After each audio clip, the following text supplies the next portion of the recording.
Welcome to Fall Asleep with Fantasy, where dreams come alive and sleep is a magical adventure. Close your eyes, relax, and drift away into worlds of enchanted forests, mystical castles, and starry skies, all designed to guide you into the most peaceful slumber. Before you get cozy, be sure to like the video and subscribe if you're new to the channel. Also, let us know where you're watching from and what time it is for you. So, get cozy, take a deep breath, and let the journey begin.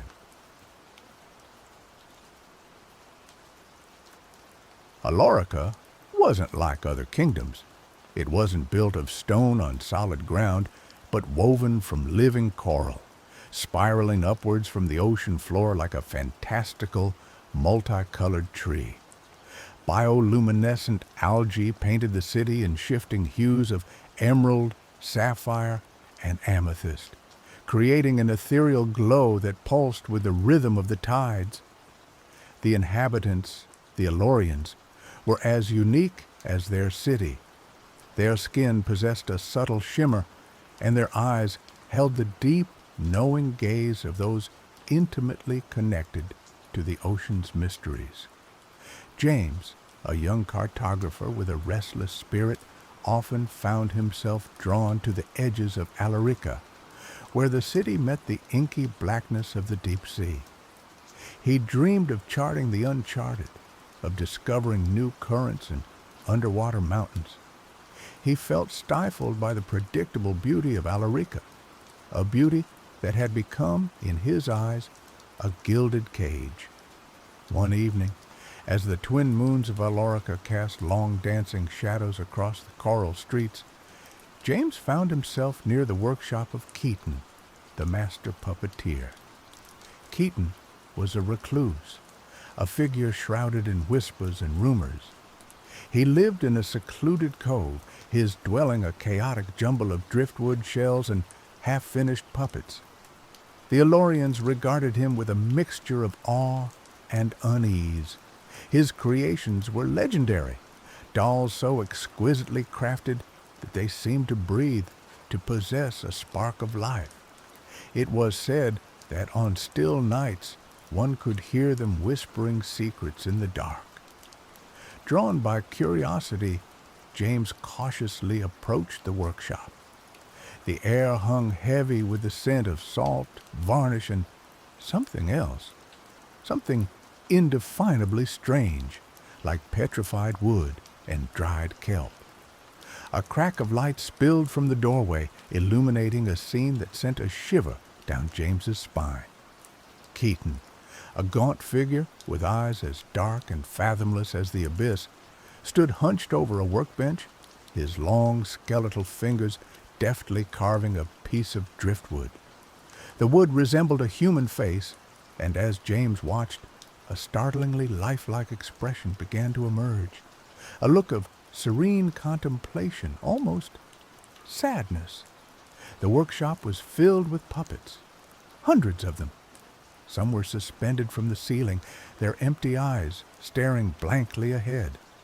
Others lay scattered on shelves, their limbs tangled in a macabre embrace. Each puppet was unique, a miniature representation of an Alorian, their features captured with uncanny accuracy. James recognized the likenesses of several villagers, the baker, the fisherman, even the high priestess. As James watched, Keaton picked up a small, ornate music box. He wound it, and a haunting melody filled the air. As the music swirled around the room, James noticed something extraordinary. The puppets seemed to stir. Their wooden limbs twitched, their heads tilted, and their painted eyes seemed to flicker with a semblance of awareness. James stumbled back in astonishment, his heart pounding in his chest. He wanted to run, to escape the unsettling atmosphere of the workshop, but he was frozen in place, mesmerized by the scene unfolding before him. Suddenly, Keaton looked up, his dark eyes meeting James's. A slow, unsettling smile spread across his face. "Intrigued, young cartographer?" he rasped, his voice like the rustling of dried leaves. "You have a keen eye. Few are privileged enough to witness my creations." James found his voice, though it trembled slightly. "They're incredible. But how?" Keaton chuckled, a dry, humorless sound. "Magic, my boy. Pure, unadulterated magic. The lifeblood of Alarica, distilled into art." He gestured towards the puppets. "Each one is a vessel, a conduit. They hold the essence of their counterparts, their memories, their dreams." James felt a wave of unease wash over him. "You mean you've taken something from them?"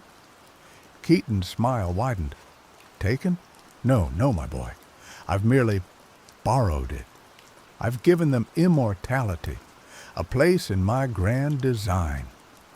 Before James could respond, Keaton turned back to his workbench, dismissing him with a wave of his hand. "Go now, young cartographer. My work calls. And remember, silence is golden in Alorica." James didn't need to be told twice. He fled from the workshop. The image of the puppets and Keaton's unsettling smile burned into his mind. He returned to his small apartment overlooking the coral gardens. He tried to dismiss what he had seen as a product of his overactive imagination, but the feeling of unease lingered. He couldn't shake the feeling that something was terribly wrong in Alorica, something that threatened the very fabric of their existence. The next morning, Alorica was silent, unnaturally silent. The usual cacophony of sounds, the laughter of children, the calls of vendors, the gentle lapping of the tide against the coral walls, was gone, replaced by an eerie stillness that hung heavy in the air. James awoke with a sense of dread. He rushed out of his apartment and into the streets, and what he saw made his blood run cold. The Alorians were standing motionless, their eyes glazed over, their limbs stiff and unyielding. They were like statues, frozen in time, their faces locked in expressions of bewilderment or terror. As James moved closer, he noticed something even more horrifying. Their skin was no longer shimmering and alive. It was smooth, polished, and wooden. The Alorians had been transformed into marionettes. Panic surged through James's veins. He ran through the streets, desperately searching for someone, anyone, who was still unaffected. He called out names: "William, Percy, Nicholas," but only silence answered him. He found William, his childhood friend, standing outside his pottery shop, his hands still clutching a lump of clay. His eyes were blank, his body rigid, his skin a dull, lifeless brown. James reached out and touched William's face, and his fingers recoiled in shock. His skin was cold and hard like carved wood. Percy, the town's jovial fisherman, was frozen in his boat, his fishing net suspended in midair. Nicholas, the high priest, was standing before the grand coral altar, his hands raised in a silent prayer. All of them, every single Alorian, had been turned into wooden puppets. James's mind raced. He remembered Keaton's words: "I've given them immortality, a place in my grand design." He realized the horrifying truth. Keaton had somehow used his magic, his puppets, to transform the entire population of Alorica into marionettes. But why? What was his motive? Was he mad? Or was there something more sinister at play? James knew that he was the only one who could save Alorica. He was the only one who had witnessed Keaton's magic, the only one who understood the connection between the puppets and the Alorians. He had to find Keaton, to confront him, and to somehow reverse the spell. He set off towards Keaton's secluded cove, his heart pounding with a mixture of fear and determination. The journey was surreal, walking through a city populated by silent wooden figures. The only sound was the gentle lapping of the tide and the distant cry of sea birds. As he approached Keaton's workshop, he could hear the faint, haunting melody of the music box. He knew that he was getting closer to the truth, to the heart of the mystery that had engulfed Alarica. He reached the entrance to the workshop and paused, taking a deep breath. He steeled himself for whatever horrors awaited him inside. He pushed open the door and stepped into the workshop, ready to confront the master puppeteer and unravel the secrets of the Silent Kingdom. Keaton was waiting for him. He stood in the center of the workshop, surrounded by his puppets, his dark eyes gleaming with an unsettling intensity. The music box played on, its melody weaving a spell of eerie enchantment. "Ah, James," Keaton said, his voice a low, rasping whisper. "I knew you would come. You are, after all, the only one who understands." James glared at him, his fists clenched. "Understands? I understand that you've turned everyone in Alarica into wooden puppets. Why, Keaton? Why would you do this?"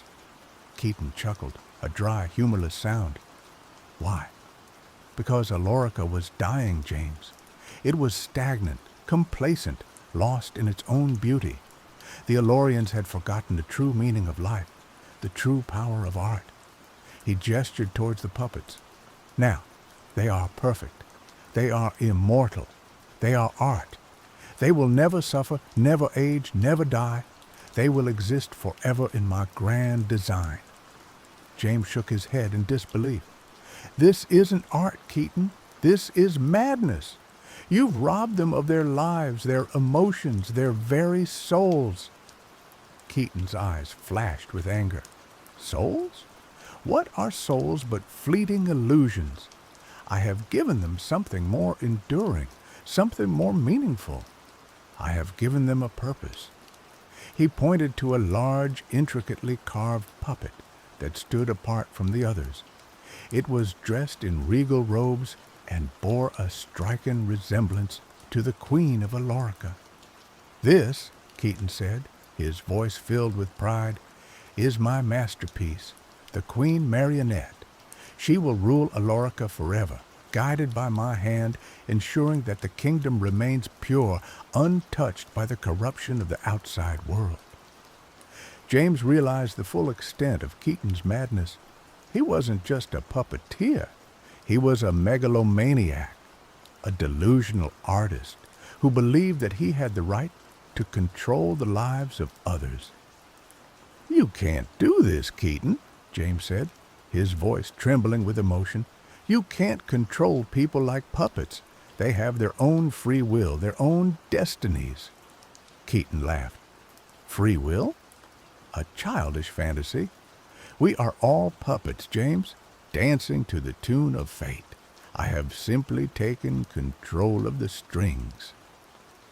He raised his hand, and the Queen Marionette stepped forward, its wooden limbs moving with eerie precision. It raised its hand and pointed a finger at James. "Join us, James," Keaton said, his voice hypnotic. "Become a part of my grand design. You are an artist, a visionary. You understand the power of creation. Together, we can transform the world into a masterpiece." James felt a powerful urge to obey, to succumb to Keaton's will. The music box seemed to be amplifying his influence, weaving a spell of obedience and submission. But deep down, a spark of resistance remained. He remembered the faces of his friends, their laughter, their dreams. He remembered the beauty of Alarica, the vibrant coral gardens, the shimmering light of the twin moons. He couldn't let Keaton destroy all of that. He focused all of his will, all of his anger, all of his love for Alarica, and broke free from Keaton's spell. Never, he said, his voice filled with defiance. I will never be your puppet. Keaton's face twisted with rage. Then you are a fool, James. A fool who will be silenced. He snapped his fingers, and the puppets sprang to life, their wooden limbs moving with unnatural speed and strength. They surrounded James, their empty eyes filled with a chilling emptiness. James knew he was outnumbered, outmatched. He was just a cartographer, not a warrior. But he refused to surrender. He had to find a way to stop Keaton, to break the spell, to save Alorica. He dodged and weaved through the advancing puppets, his mind racing, searching for a weakness, a way to turn the tide. He noticed that the puppets seemed to be controlled by the music box. The melody was their life force, their connection to Keaton's will. If he could destroy the music box, he might be able to break the spell. He fought his way towards Keaton, dodging the grasping limbs of the puppets. He grabbed a driftwood carving from a nearby shelf and used it as a makeshift weapon, smashing it against the puppets' wooden faces.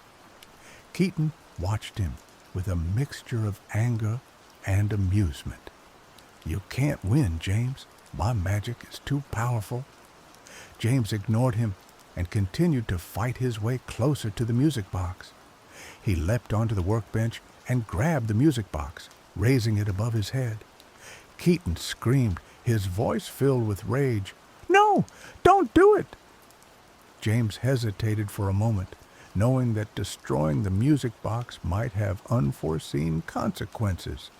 But he had no choice. He had to take the risk. He smashed the music box against the workbench, shattering it into pieces. The melody abruptly stopped, and the puppets froze in place, their wooden limbs twitching. A wave of energy surged through the workshop, knocking James off his feet. He landed hard on the floor, his head spinning. When he looked up, he saw that the puppets were no longer moving. Their eyes were still glazed over, but their expressions seemed to have softened. Keaton was on his knees, his face buried in his hands, his body shaking with sobs. "What have I done?" he whispered, his voice filled with despair. "What have I done?" James slowly stood up, his body aching, his mind reeling. He looked around the workshop at the hundreds of wooden puppets, at the shattered remains of the music box, at the broken figure of Keaton. He had stopped Keaton, but the Alorians were still trapped in their wooden shells. The spell was broken, but its effects lingered. He knew that he couldn't leave them like this. He had to find a way to restore them, to bring them back to life. He approached Keaton, his heart filled with a mixture of pity and disgust. "How do I fix this, Keaton?" he asked, his voice pleading. "How do I bring them back?" Keaton looked up, his eyes filled with tears. "I don't know," he said, his voice barely audible. "I don't know how to reverse the spell. I only know how to create." James felt a surge of anger.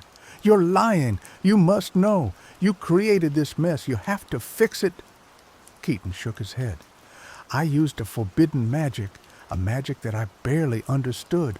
I thought I could control it, but it consumed me. I am lost, James. I am lost." James realized that Keaton was telling the truth.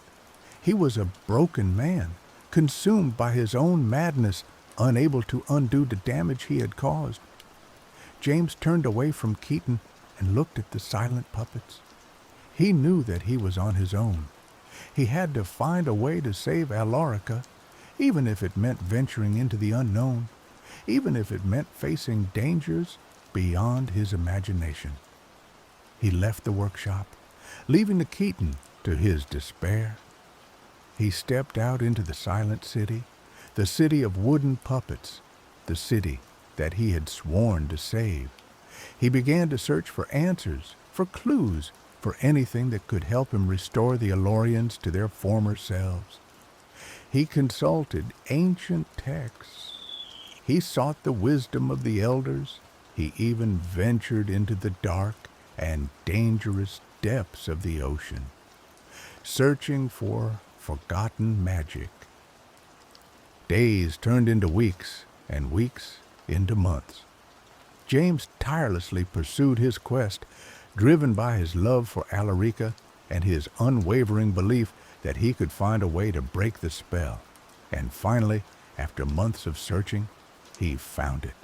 A hidden passage in an ancient scroll, a passage that spoke of a legendary artifact, a relic of immense power, capable of reversing even the most potent magic. The artifact was called the Tear of the Ocean, a single shimmering pearl said to have been formed from the tears of the ocean goddess herself.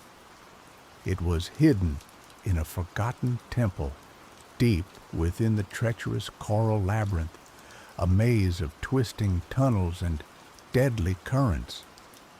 James knew that the journey would be perilous, but he had no choice. He had to retrieve the Tear of the Ocean if he wanted to save Alarica.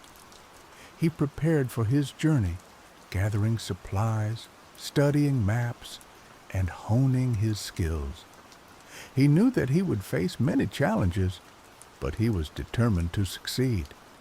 He set off into the coral labyrinth, his heart filled with hope and determination. He navigated the treacherous tunnels, battling strong currents, avoiding dangerous creatures, and overcoming countless obstacles. He faced his fears, he pushed his limits, and he never gave up.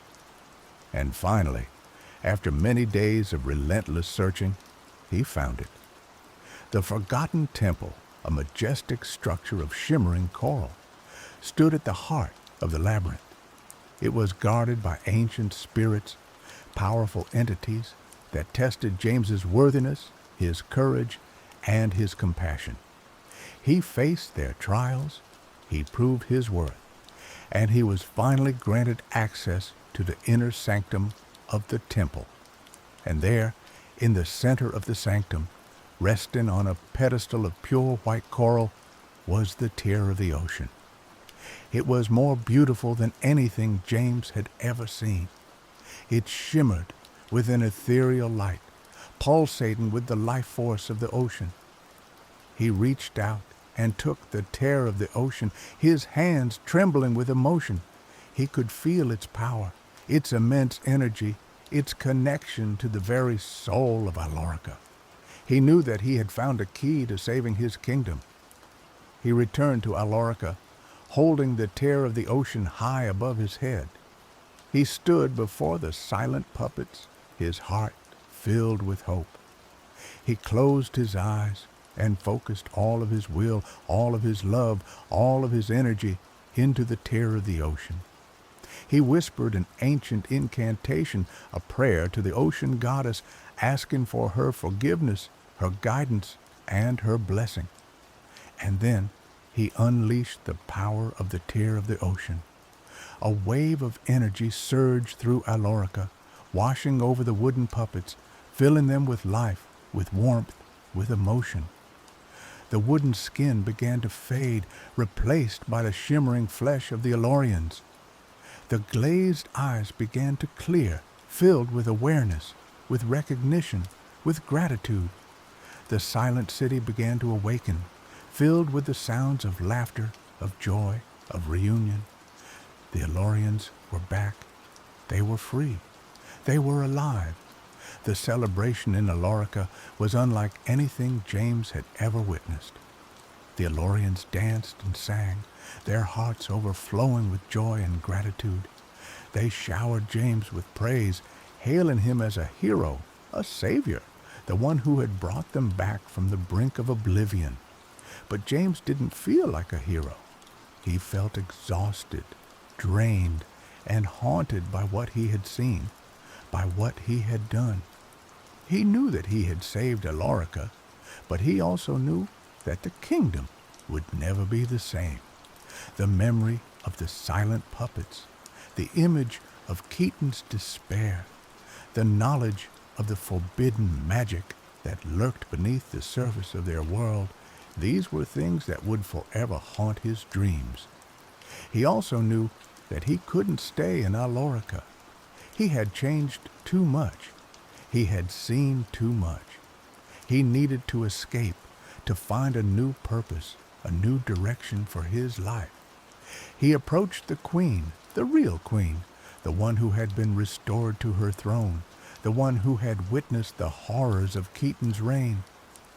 "Your Majesty," he said, his voice filled with respect, "I have come to say goodbye." The queen looked at him with understanding in her eyes. "I know, James," she said. "You have done so much for Alorica. You deserve to find your own peace, your own happiness." She paused, then added, "But before you go, I have a request, a final task for you, if you are willing." James nodded. "Anything, Your Majesty." The Queen smiled. "I want you to chart the uncharted, to explore the unknown, to map the deepest depths of the ocean. I want you to use your skills, your courage, your compassion, to discover new worlds, to forge new alliances, to bring new hope to the people of the sea." She handed him a scroll, a blank map of the ocean, waiting to be filled with his discoveries. "Alorica will always be your home, James," she said, "but the ocean is your destiny." James accepted the scroll, his heart filled with a mixture of sadness and excitement. He knew that the queen was right. His destiny lay beyond the familiar shores of Alorica, in the vast, mysterious depths of the ocean. He bid farewell to the queen, to his friends, to the people of Alorica. He boarded his small ship, the Sea Wanderer, and set sail into the unknown. He charted new currents.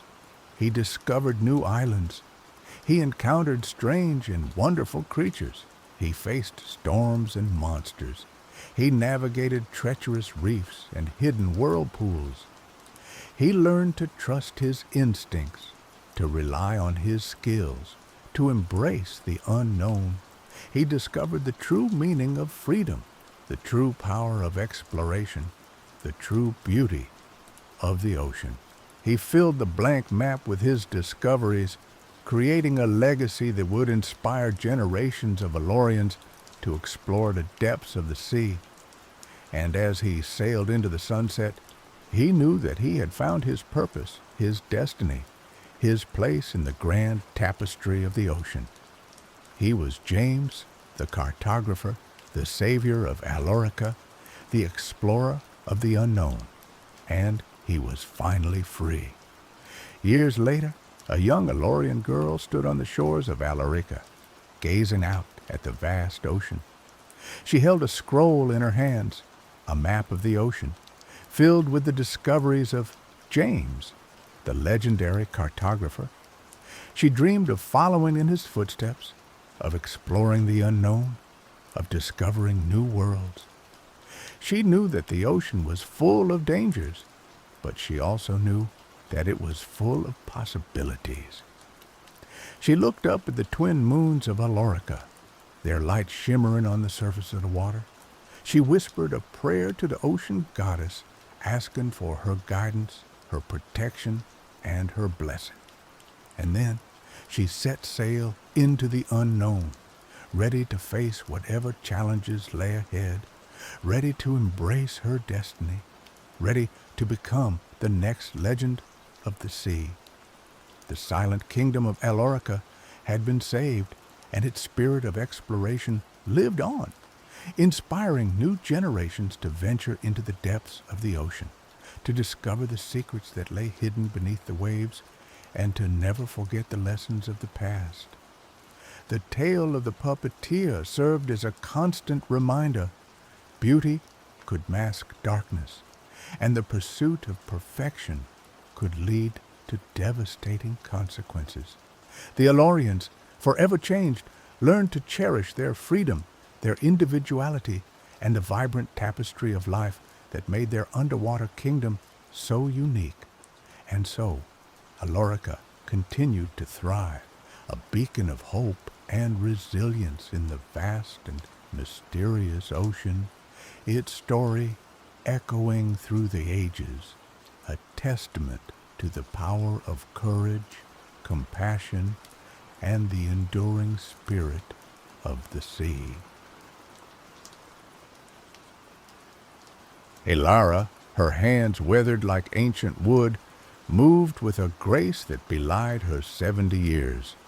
Her world was the hum of bees, a symphony of life played out in the sun-drenched fields surrounding her cottage. These were no ordinary bees. Their honey, a shimmering golden elixir, held the power to unlock the sweetest chambers of memory.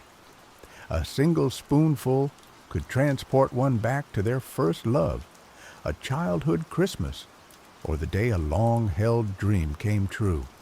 For generations, Elara's family had been the keepers of these golden bees, a sacred trust passed down through blood and whispered secrets.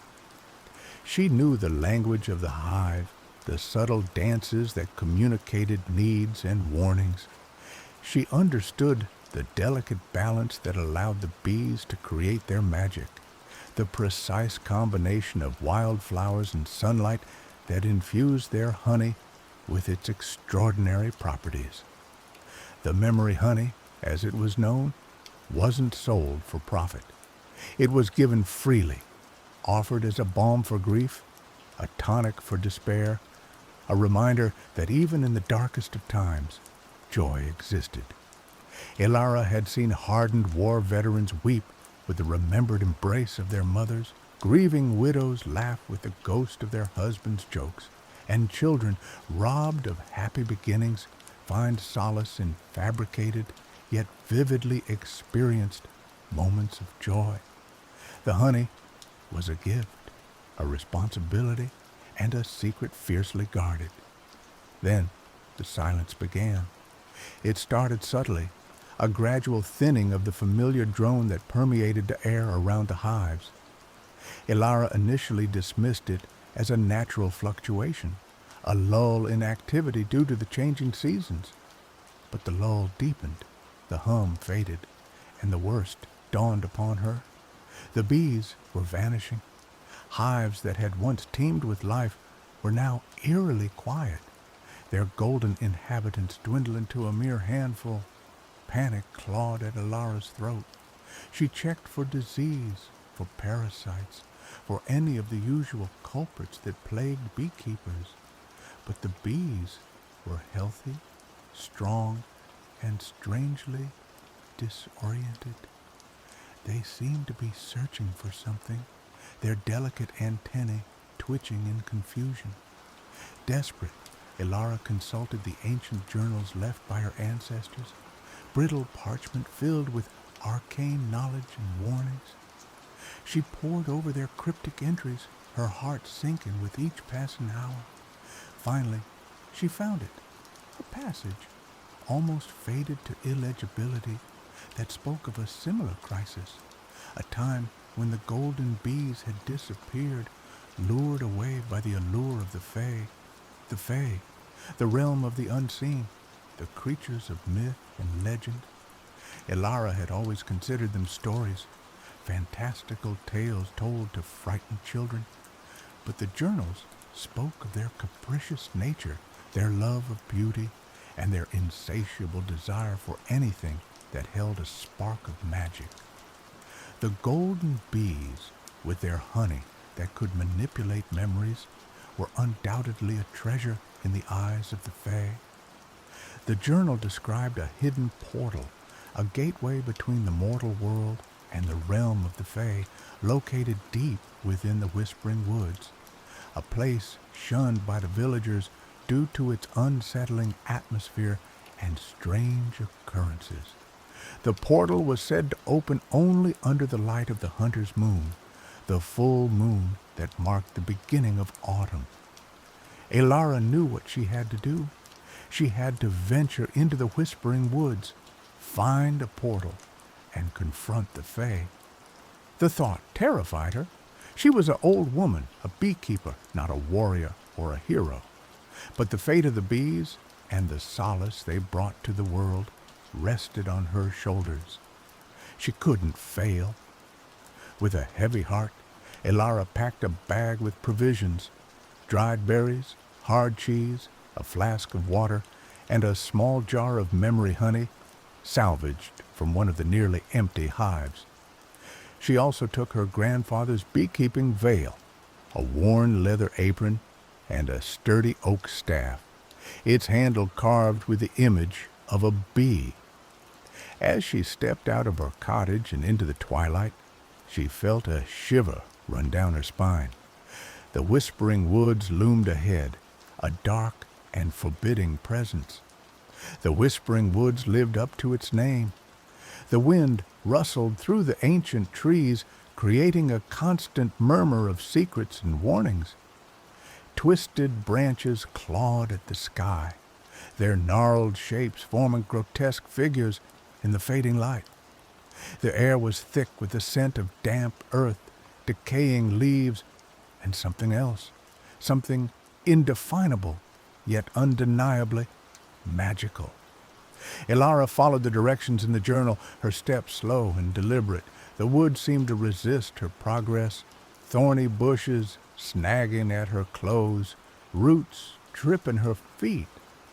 Strange shadows danced in the periphery, and she could feel unseen eyes watching her every move. As she ventured deeper, the silence became unnerving. The usual sounds of the forest, the chirping of crickets, the hooting of owls, were absent. Only the whispering of the wind remained, a constant reminder that she was not alone. Finally, after what seemed like an eternity, she reached a clearing. In the center stood an ancient oak, its trunk wider than a cottage.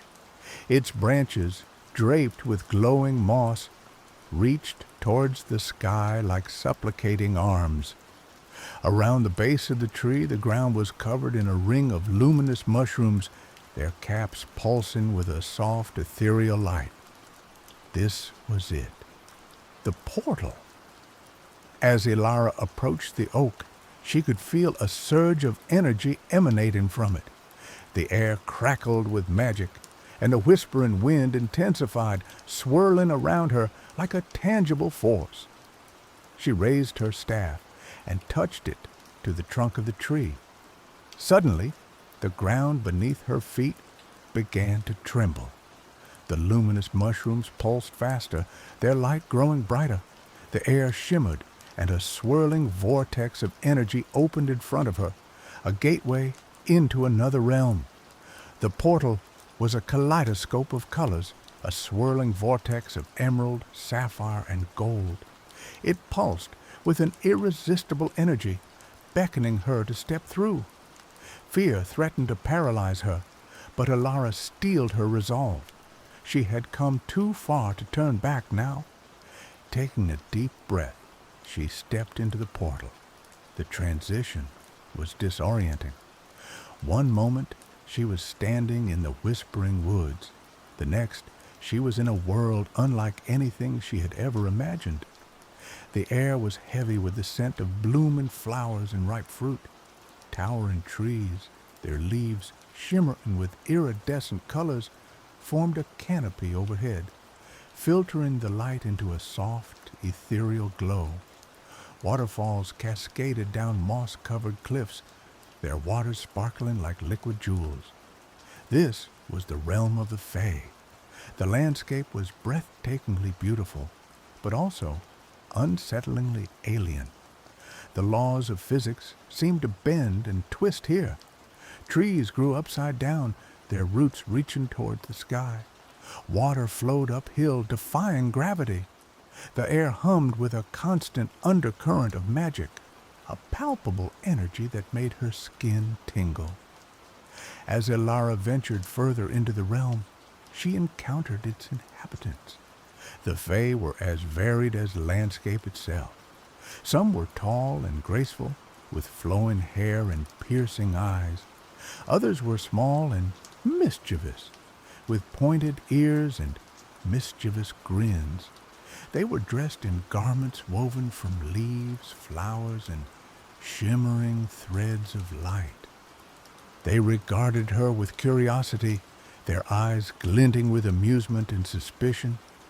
Some whispered to each other in a language she couldn't understand, their voices like the tinkling of bells. Others openly stared, their expressions ranging from mild interest to outright hostility. Elara knew that she had to be careful. The Fae were known for their trickery, their love of riddles and bargains. She had to tread lightly, speak carefully, and avoid making any promises she couldn't keep. She approached a group of Fae who were gathered around a shimmering pool of water. They were tall and elegant, with skin as pale as moonlight and hair as dark as night. Their eyes were like chips of obsidian, cold and unreadable. "Greetings," Elara said, her voice trembling slightly. "I am Elara, a beekeeper from the mortal realm. I have come in search of my bees, the golden bees that make memory honey." The Fae exchanged glances, their expressions unreadable. One of them stepped forward, her voice as smooth as silk. "The memory honey? A most intriguing substance. We have heard whispers of its power." "My bees have been taken," Elara said, her voice pleading. "I believe they have been brought here, to your realm." The Fae smiled, a chillingly beautiful expression. "And what makes you think we have your bees?" "I know the signs," Elara said. "The disquiet of the hive, the strange disorientation of the remaining bees, and the ancient journals of my family speak of a time when the Fae were drawn to the bees' magic." The Fae considered her words, her expression unreadable. Finally, she spoke. "Perhaps we do know something of these bees, but if you wish to reclaim them, you must prove yourself worthy." "Worthy?" Elara asked, her heart sinking. "What must I do?" "You must complete 3 tasks," the Fae said. "Each task will test your wit, your courage, and your compassion. If you succeed, we will return your bees. If you fail, you will remain here in our realm forever." Elara felt a shiver run down her spine, but she knew she had no choice. "I accept," she said, her voice firm. "Tell me the tasks." The Fae smiled again, her eyes glinting with amusement. "Very well. Your first task is to find the lost song of the willow. It is a melody of immeasurable beauty, capable of soothing even the most troubled soul. But it has been lost for centuries, hidden somewhere within this realm. You must find it and bring it back to us." Elara nodded, her mind already racing. Finding a lost song in a realm as vast and mysterious as this seemed like an impossible task. But she had to try. "And where can I find this willow?" Elara asked. "The willow doesn't have a fixed location. It wanders with the wind, but it is said to prefer places where sorrow resides, places where tears have been shed." Elara thanked the Fae and set off, her oak staff her only companion. She wandered through the shimmering forests, her ears straining for any hint of the lost song. She asked the creatures she encountered, the pixies, the sprites, the gnomes, if they had heard it, but none of them could help her. Days turned into nights, and Elara grew weary. Doubt gnawed at her, whispering that she would never find the song. Perhaps the Fae had set her an impossible task, knowing that she would fail. Just as she was about to give up, she stumbled upon a hidden glade. In the center stood a weeping willow, its branches heavy with sorrow.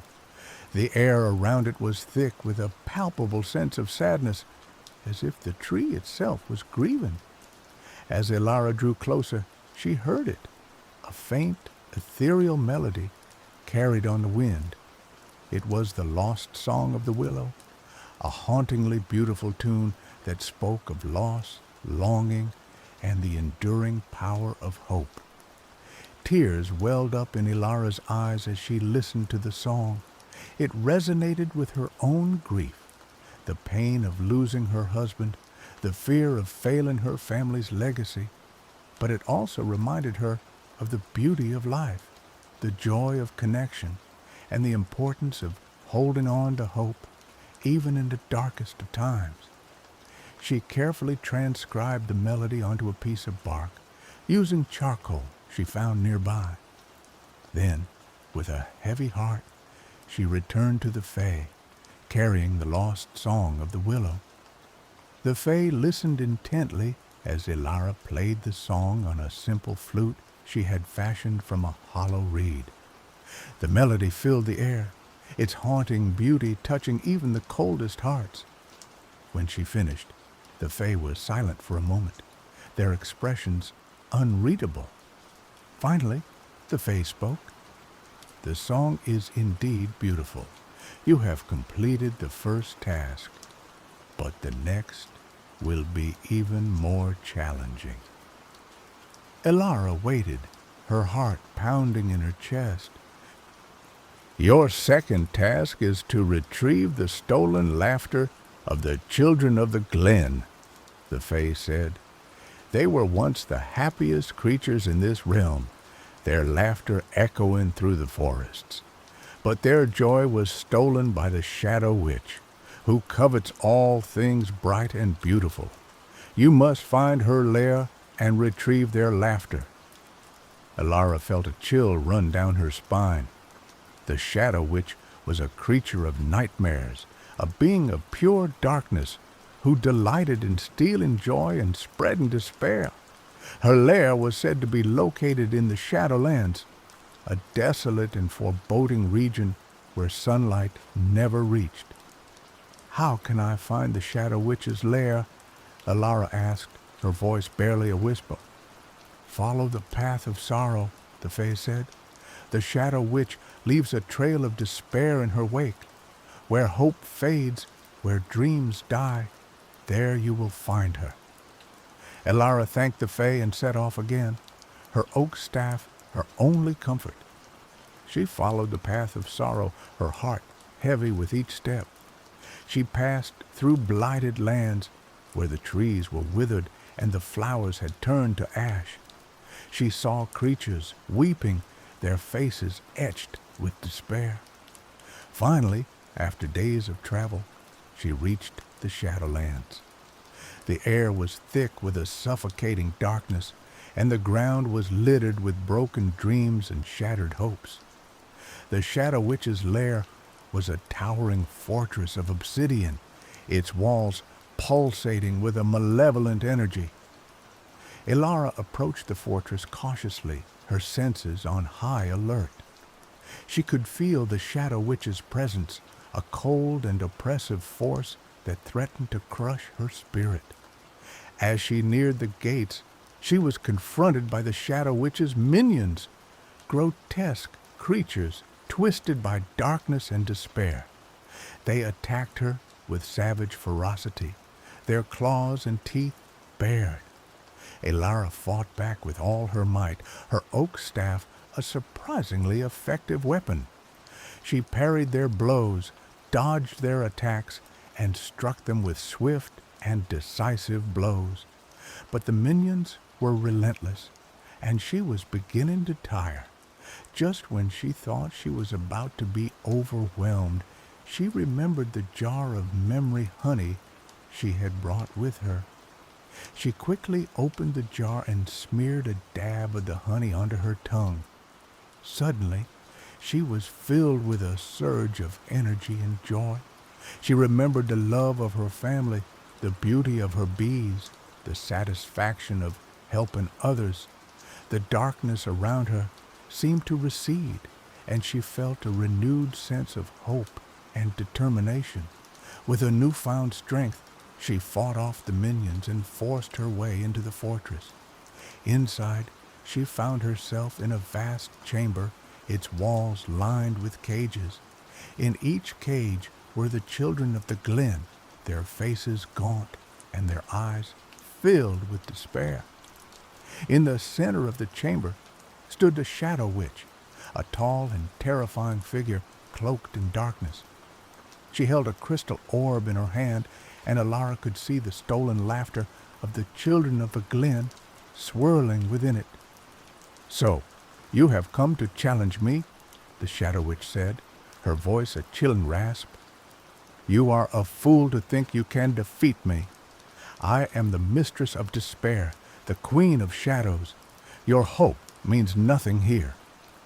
"I may be a fool," Alara said, her voice trembling slightly, "but I will not let you steal the joy of these children. I will not let you spread your darkness." "Then you will die," the Shadow Witch said, and she unleashed her power. Darkness surged towards Alara, threatening to engulf her. But Alara stood her ground, her heart filled with the memory of the memory honey.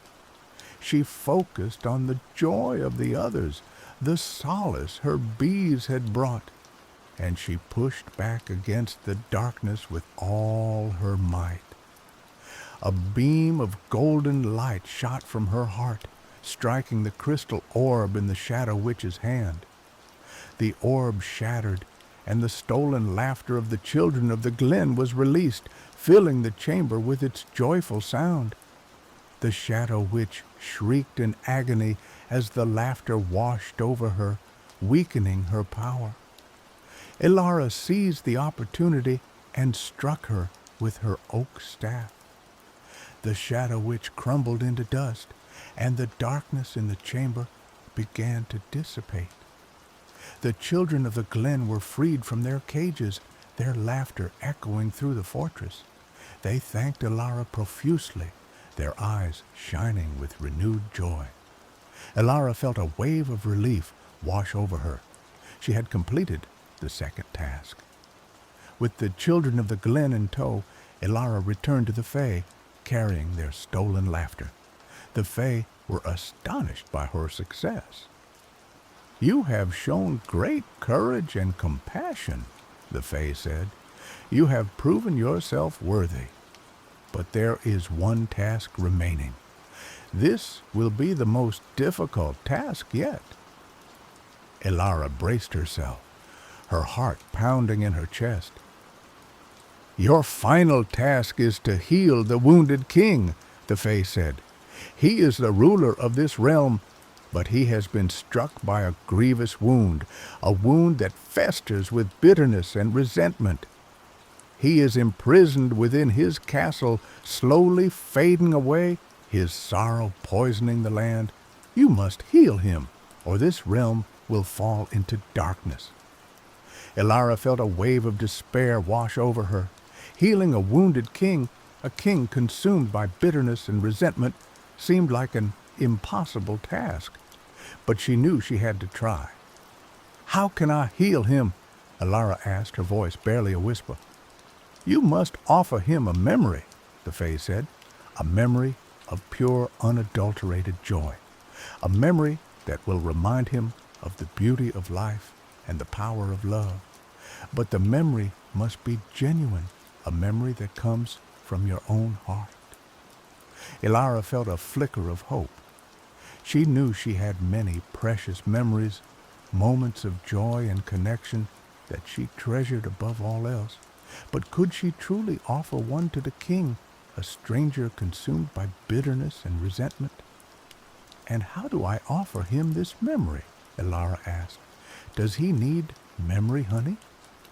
"The memory honey is imbued with your own magic.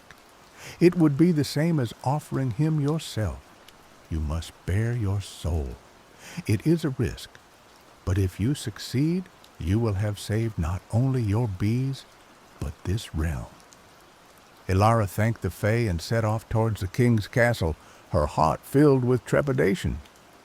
The castle was a desolate and foreboding structure, its walls crumbling and its towers shrouded in mist. The air around it was thick with despair, and Elara could feel the king's pain radiating outwards like a palpable force. As she approached the gates, she was stopped by the king's guards. They were grim and unyielding, their faces etched with sorrow. "You cannot enter," they said. "The king wishes to see no one." "I have come to heal him," Elara said, her voice firm. "I have been sent by the Fae." The guards hesitated for a moment, then reluctantly allowed her to pass. Elara entered the castle, her heart pounding in her chest. Inside, she found herself in a vast and desolate hall. The walls were covered in tapestries depicting scenes of joy and celebration, but they were faded and tattered, their colors dulled by the king's sorrow. At the end of the hall, on a throne draped in black velvet, sat the wounded king. He was a gaunt and spectral figure, his face pale and drawn, his eyes filled with pain. Elara approached him cautiously, her heart filled with compassion. "Your Majesty," she said, her voice gentle, "I have come to heal you." The king looked at her with disdain. "Heal me? No one can heal me. My wound is too deep, my pain too great." "I believe I can," Elara said. "I have been given a gift, the ability to share memories. I can offer you a memory of pure joy, a memory that will remind you of the beauty of life and the power of love." The king scoffed. "And what makes you think I want your memories? I have no need for joy or love. They are illusions, fleeting and meaningless." "Perhaps," Elara said, "but even illusions can bring comfort in the darkest of times. Please, Your Majesty, allow me to share a memory with you. It will cost you nothing, and it may bring you peace." The king hesitated for a moment, then nodded slowly. "Very well," he said. "I have nothing to lose." Elara took a deep breath and closed her eyes. She focused on a memory of her wedding day. She remembered the warmth of the sun on her skin, the scent of wild flowers in the air, the sound of her husband's laughter. She remembered the love that filled her heart, the joy of starting a new life together. She opened her eyes and looked at the king. "I am ready," she said. She reached out and took the king's hand. As their fingers touched, a surge of energy passed between them. Elara's memory flooded into the king's mind, filling him with the warmth of love and the joy of connection. The king gasped, his eyes widening in astonishment. He saw himself as Elara's husband standing at the altar, his heart filled with love. He felt the warmth of the sun on his skin, the scent of wild flowers in the air, the sound of his own laughter. For a moment, the king was transported to another time, another place. He was no longer the wounded king, consumed by bitterness and resentment. He was a man in love, filled with hope and joy. Then the memory faded, and the king was back in his castle, sitting on his throne. But something had changed. The darkness in his eyes had diminished, and a faint smile played on his lips. "That was beautiful," he said, his voice barely a whisper. "Thank you." Elara smiled, her heart filled with joy. She had healed the wounded king. As the king's sorrow faded, his castle began to transform. The crumbling walls were repaired, the tattered tapestries were restored, and the air filled with the sound of music and laughter. The king rose from his throne, his face radiant with joy. "You have saved me," he said to Elara. "You have saved this realm. I am forever in your debt." Elara bowed her head. "I am glad I could help," she said. The king then summoned the Fae and commanded them to return Elara's bees. The Fae obeyed immediately. bringing forth the golden bees from their hidden sanctuary. Ilara watched with tears in her eyes as her bees were released, their golden bodies filling the air with their familiar hum. They swarmed around her, their antennae twitching with recognition. She thanked the king and the fae for their help, then returned to the mortal realm, carrying her bees with her. As she stepped back through the portal, she felt a sense of peace and fulfillment wash over her. She had faced her fears, overcome impossible challenges, and saved her bees from the clutches of the fae. She had proven herself worthy of her family's legacy, and she had brought hope and joy back to the world. When she returned to her cottage, she found it bathed in the golden light of the setting sun. The remaining bees greeted her with ecstatic dances, their buzzing a symphony of welcome. Ilara wept with joy, her heart overflowing with gratitude. She knew that the journey into the realm of the fae had changed her. She was no longer just a beekeeper, she was a guardian of hope, a protector of memories, and a bridge between worlds. And as she tended to her golden bees, she knew that their honey would continue to bring solace and joy to those who needed it most. A reminder that even in the darkest of times, the sweetest memories can light the way. The Jade River snaked through the heart of the kingdom of Xia, its waters once a vibrant shimmering green, now a listless muddy brown. The rice paddies that depended on it were cracked and barren, the fishermen returned with empty nets, and the very air hung heavy with a sense of impending doom.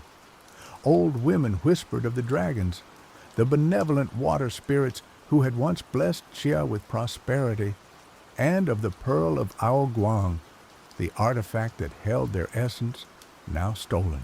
Ren, a wandering monk clad in simple patched robes, walked with a quiet purpose along the riverbank.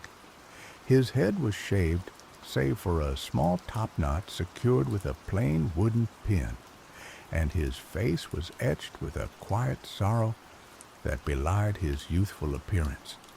He carried only a worn staff, a small bag containing a few scriptures and dried provisions, and a burden of responsibility that weighed heavier than any mountain.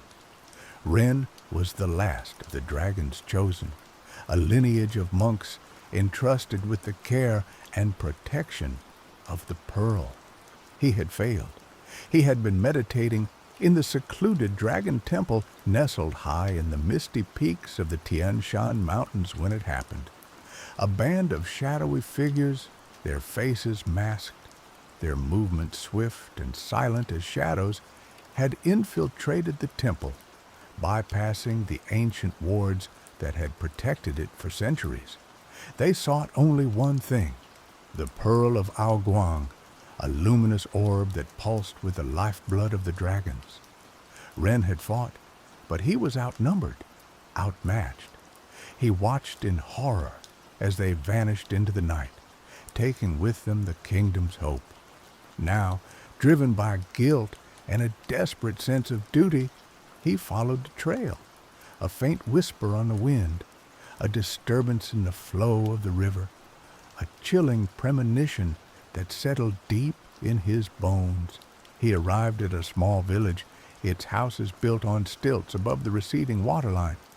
The villagers, gaunt and weary, eyed him with suspicion and despair.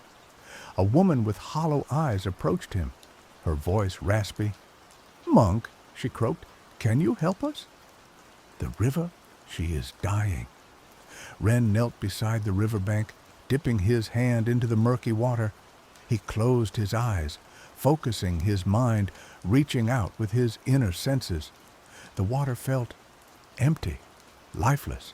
He could sense the faint echo of the dragon's presence, a memory clinging to the riverbed, but the vital energy The vibrant essence was gone. "The pearl," he said, his voice grave. "It has been stolen. I am here to retrieve it." The woman's eyes widened in a flicker of hope. "The pearl? But who would dare steal such a sacred object?" "Those who seek power," Wren replied, his gaze hardening. "Those who do not understand the balance." An old man, leaning heavily on a wooden cane, hobbled forward. "The Black Lotus clan," he rasped, his voice filled with hatred. "They have been seen in these parts. They whisper of using the pearl's power for their own dark purposes." The Black Lotus clan, a ruthless organization that had risen from the shadows, their influence spreading like a poisonous vine throughout the kingdom. They practiced forbidden magic, sought forbidden knowledge, and craved absolute power. Wren had heard rumors of their atrocities, their cruelty, but he had dismissed them as mere whispers. Now he knew the truth. "The Black Lotus clan," he repeated, his voice grim. "Do you know where they are headed?" The old man pointed a trembling finger towards the west, towards the Crimson Peaks. "They say they have a fortress hidden there, carved into the very mountainside." The Crimson Peaks? A treacherous range known for its jagged cliffs, its unpredictable weather, and its desolate beauty. It was a dangerous place, a fitting lair for the Black Lotus clan. "Thank you," Wren said, bowing his head in gratitude. "I must go." The woman reached out and touched his arm. "Be careful, monk. They are powerful and ruthless. Many have tried to stand against them, and all have failed." "I have no choice," Wren said, his voice firm. "The fate of Zia, the fate of the river, rests on my shoulders." He turned and walked towards the west, his figure silhouetted against the setting sun. The journey to the Crimson Peaks would be long and arduous, fraught with danger, but Wren was determined. He would retrieve the pearl, even if it cost him his life. Days turned into weeks as Wren journeyed towards the Crimson Peaks. He traveled through parched fields, desolate villages, and dense forests, his senses on high alert. He encountered desperate refugees, bandits preying on the weak, and whispers of the Black Lotus clan's growing influence.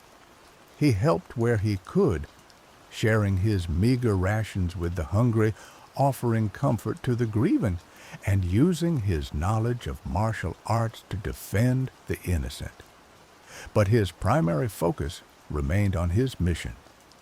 He followed the faintest traces of dark magic, the subtle signs of the Black Lotus clan's passage. One evening, as he camped beside a stream, he was ambushed. 3 figures emerged from the shadows, their faces hidden behind black masks, their hands wielding curved daggers. They moved with a practiced grace, their attacks swift and deadly. "The dragon's chosen," one of them hissed. "We have been expecting you." Wren sighed. He had hoped to avoid confrontation, but it seemed the Black Lotus clan was always one step ahead. He rose to his feet, his staff held ready. "I do not seek violence," he said. "I only want the pearl of Ao Guang." "The pearl is no longer yours," another figure sneered.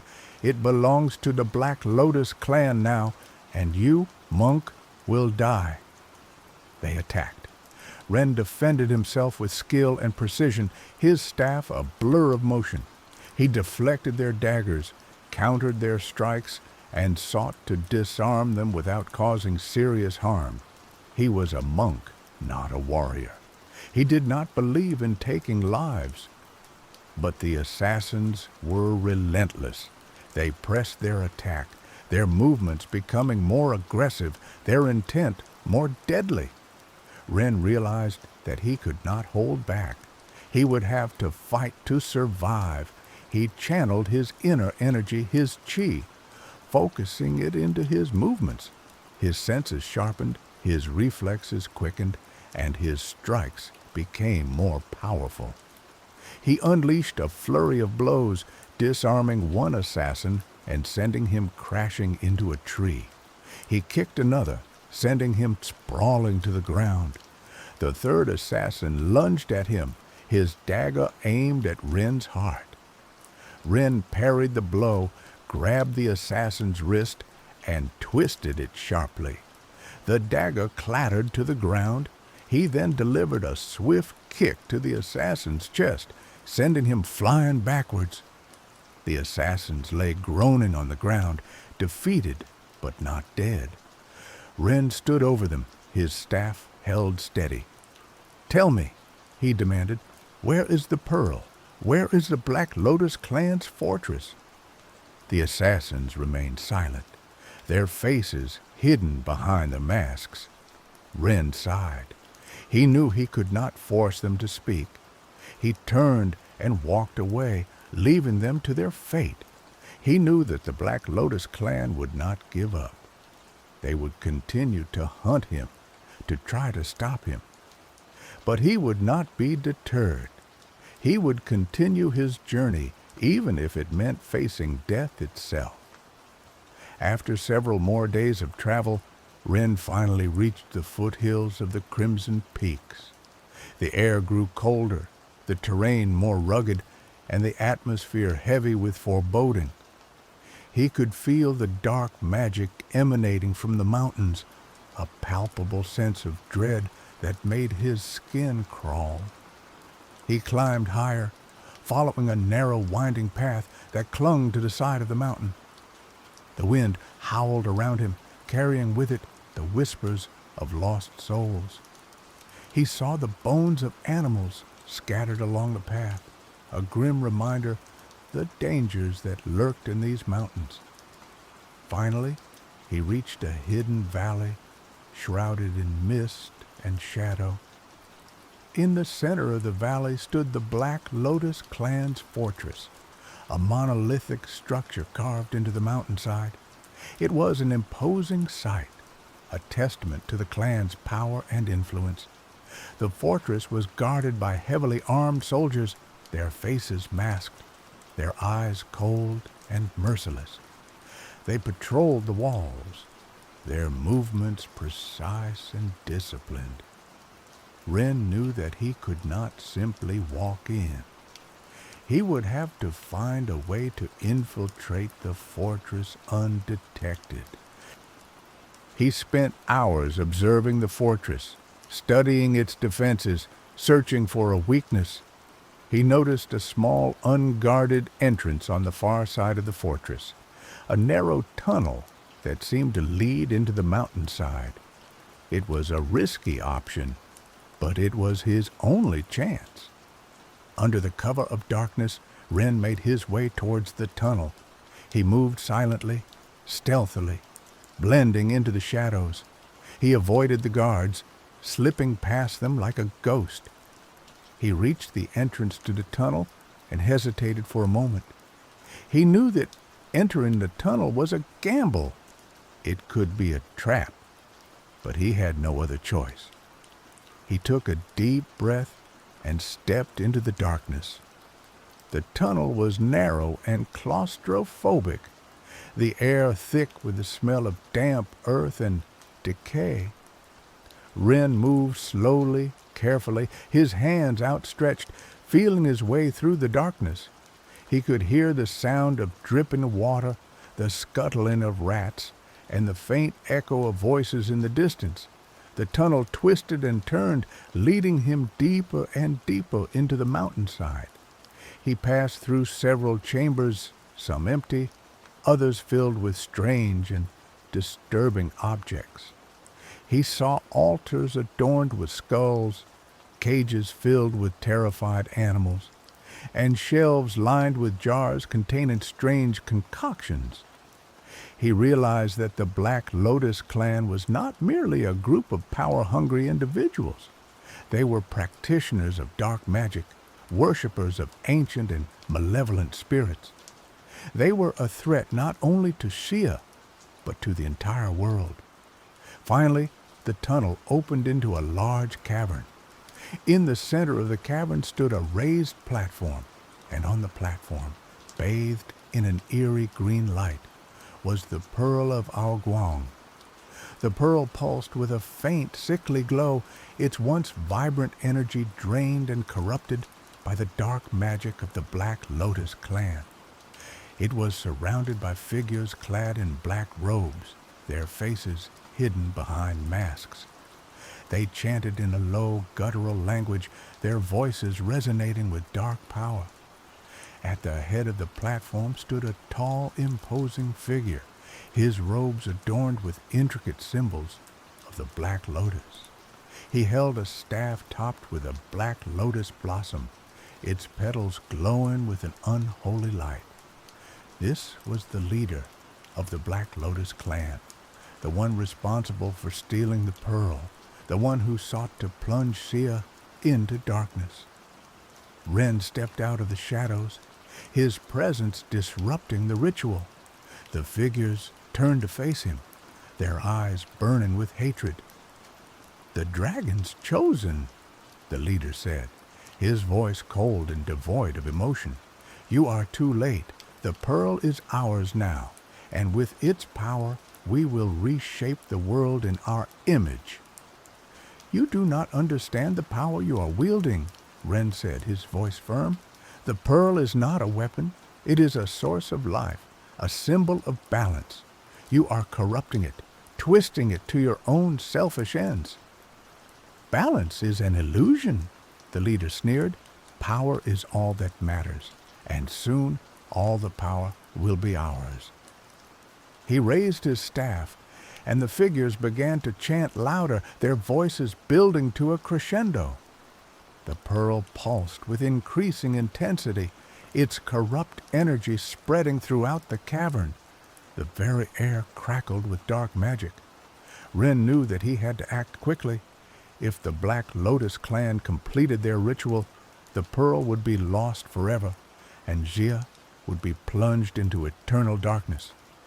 He charged forward, his staff held ready. The figures attacked him, their movements swift and deadly. Ren defended himself with skill and precision, his staff a whirlwind of motion. He parried their blows, countered their strikes, and sought to disrupt their ritual. But the figures were too many, their power too great. Ren was overwhelmed, pushed back towards the entrance of the cavern. He stumbled, lost his footing, and fell to the ground. The leader of the Black Lotus clan raised his staff, preparing to deliver the final blow. Ren closed his eyes, bracing himself for the end, but then a voice echoed through the cavern, a voice filled with power and authority. "Enough!" The chanting stopped, the figures froze, and the leader of the Black Lotus clan turned towards the source of the voice. Standing at the entrance of the cavern was a woman, her face hidden behind a veil, her body clad in shimmering robes. She emanated an aura of immense power, a sense of ancient wisdom and grace. "Who are you?" the leader demanded, his voice trembling slightly. The woman lifted her veil, revealing a face of ethereal beauty. Her eyes glowed with an inner light, her expression serene and compassionate. "I am the guardian of the pearl," she said, her voice soft but firm, "and I have come to reclaim what is rightfully mine." The leader of the Black Lotus clan narrowed his eyes. "The guardian? But the guardians have been extinct for centuries." "We are not extinct," the woman replied. "We merely slumber, waiting for the time when we are needed once more." She raised her hand, and a beam of pure light shot forth, striking the leader of the Black Lotus clan. He cried out in pain, his body convulsing as the light purged the darkness from his soul. He collapsed to the ground, defeated and broken. The figures in black robes scattered, fleeing into the shadows. The woman turned to Wren, her eyes filled with compassion. "You have done well, Dragon's Chosen," she said. "You have shown courage, compassion, and unwavering loyalty. You have proven yourself worthy of the pearl." She walked towards the platform and reached out her hand. The pearl floated towards her, its corrupt energy dissipating, its true radiance restored. The woman held the pearl aloft, its light filling the cavern with warmth and hope. She chanted in a melodic language, her voice weaving a spell of healing and restoration. The pearl pulsed with renewed vigor, its energy flowing outwards, revitalizing the land. The rivers began to flow again, the rice paddies turned green, and the air filled with the sound of bird song. He-dragons had returned. The woman turned to Wren, her eyes filled with gratitude. "The pearl is safe once more," she said, "and Zia is saved. But our work is not yet done. The Black Lotus clan remains a threat. They must be stopped." "What must I do?" Wren asked, his voice filled with determination. "You must rebuild the Dragon Temple," the woman replied. "You must train new monks, teach them the ways of the dragons, and prepare them to face the darkness that is to come." "I will do it," Wren said, bowing his head in acceptance. The woman smiled. "I know you will. You are the last of the Dragon's Chosen, but you are also the hope of the future." She placed the pearl in Wren's hands. "Guard it well, monk, for it is the heart of Sia, the essence of our world." She turned and walked towards the entrance of the cavern, her figure fading into the shadows. "Where are you going?" Wren asked. "I must return to my slumber," she replied, "but I will be watching, and when the time comes, I will be there to guide you." She vanished, leaving Wren alone in the cavern, the pearl of Aoguang glowing brightly in his hands. Wren looked at the pearl, feeling its warmth and power coursing through his veins.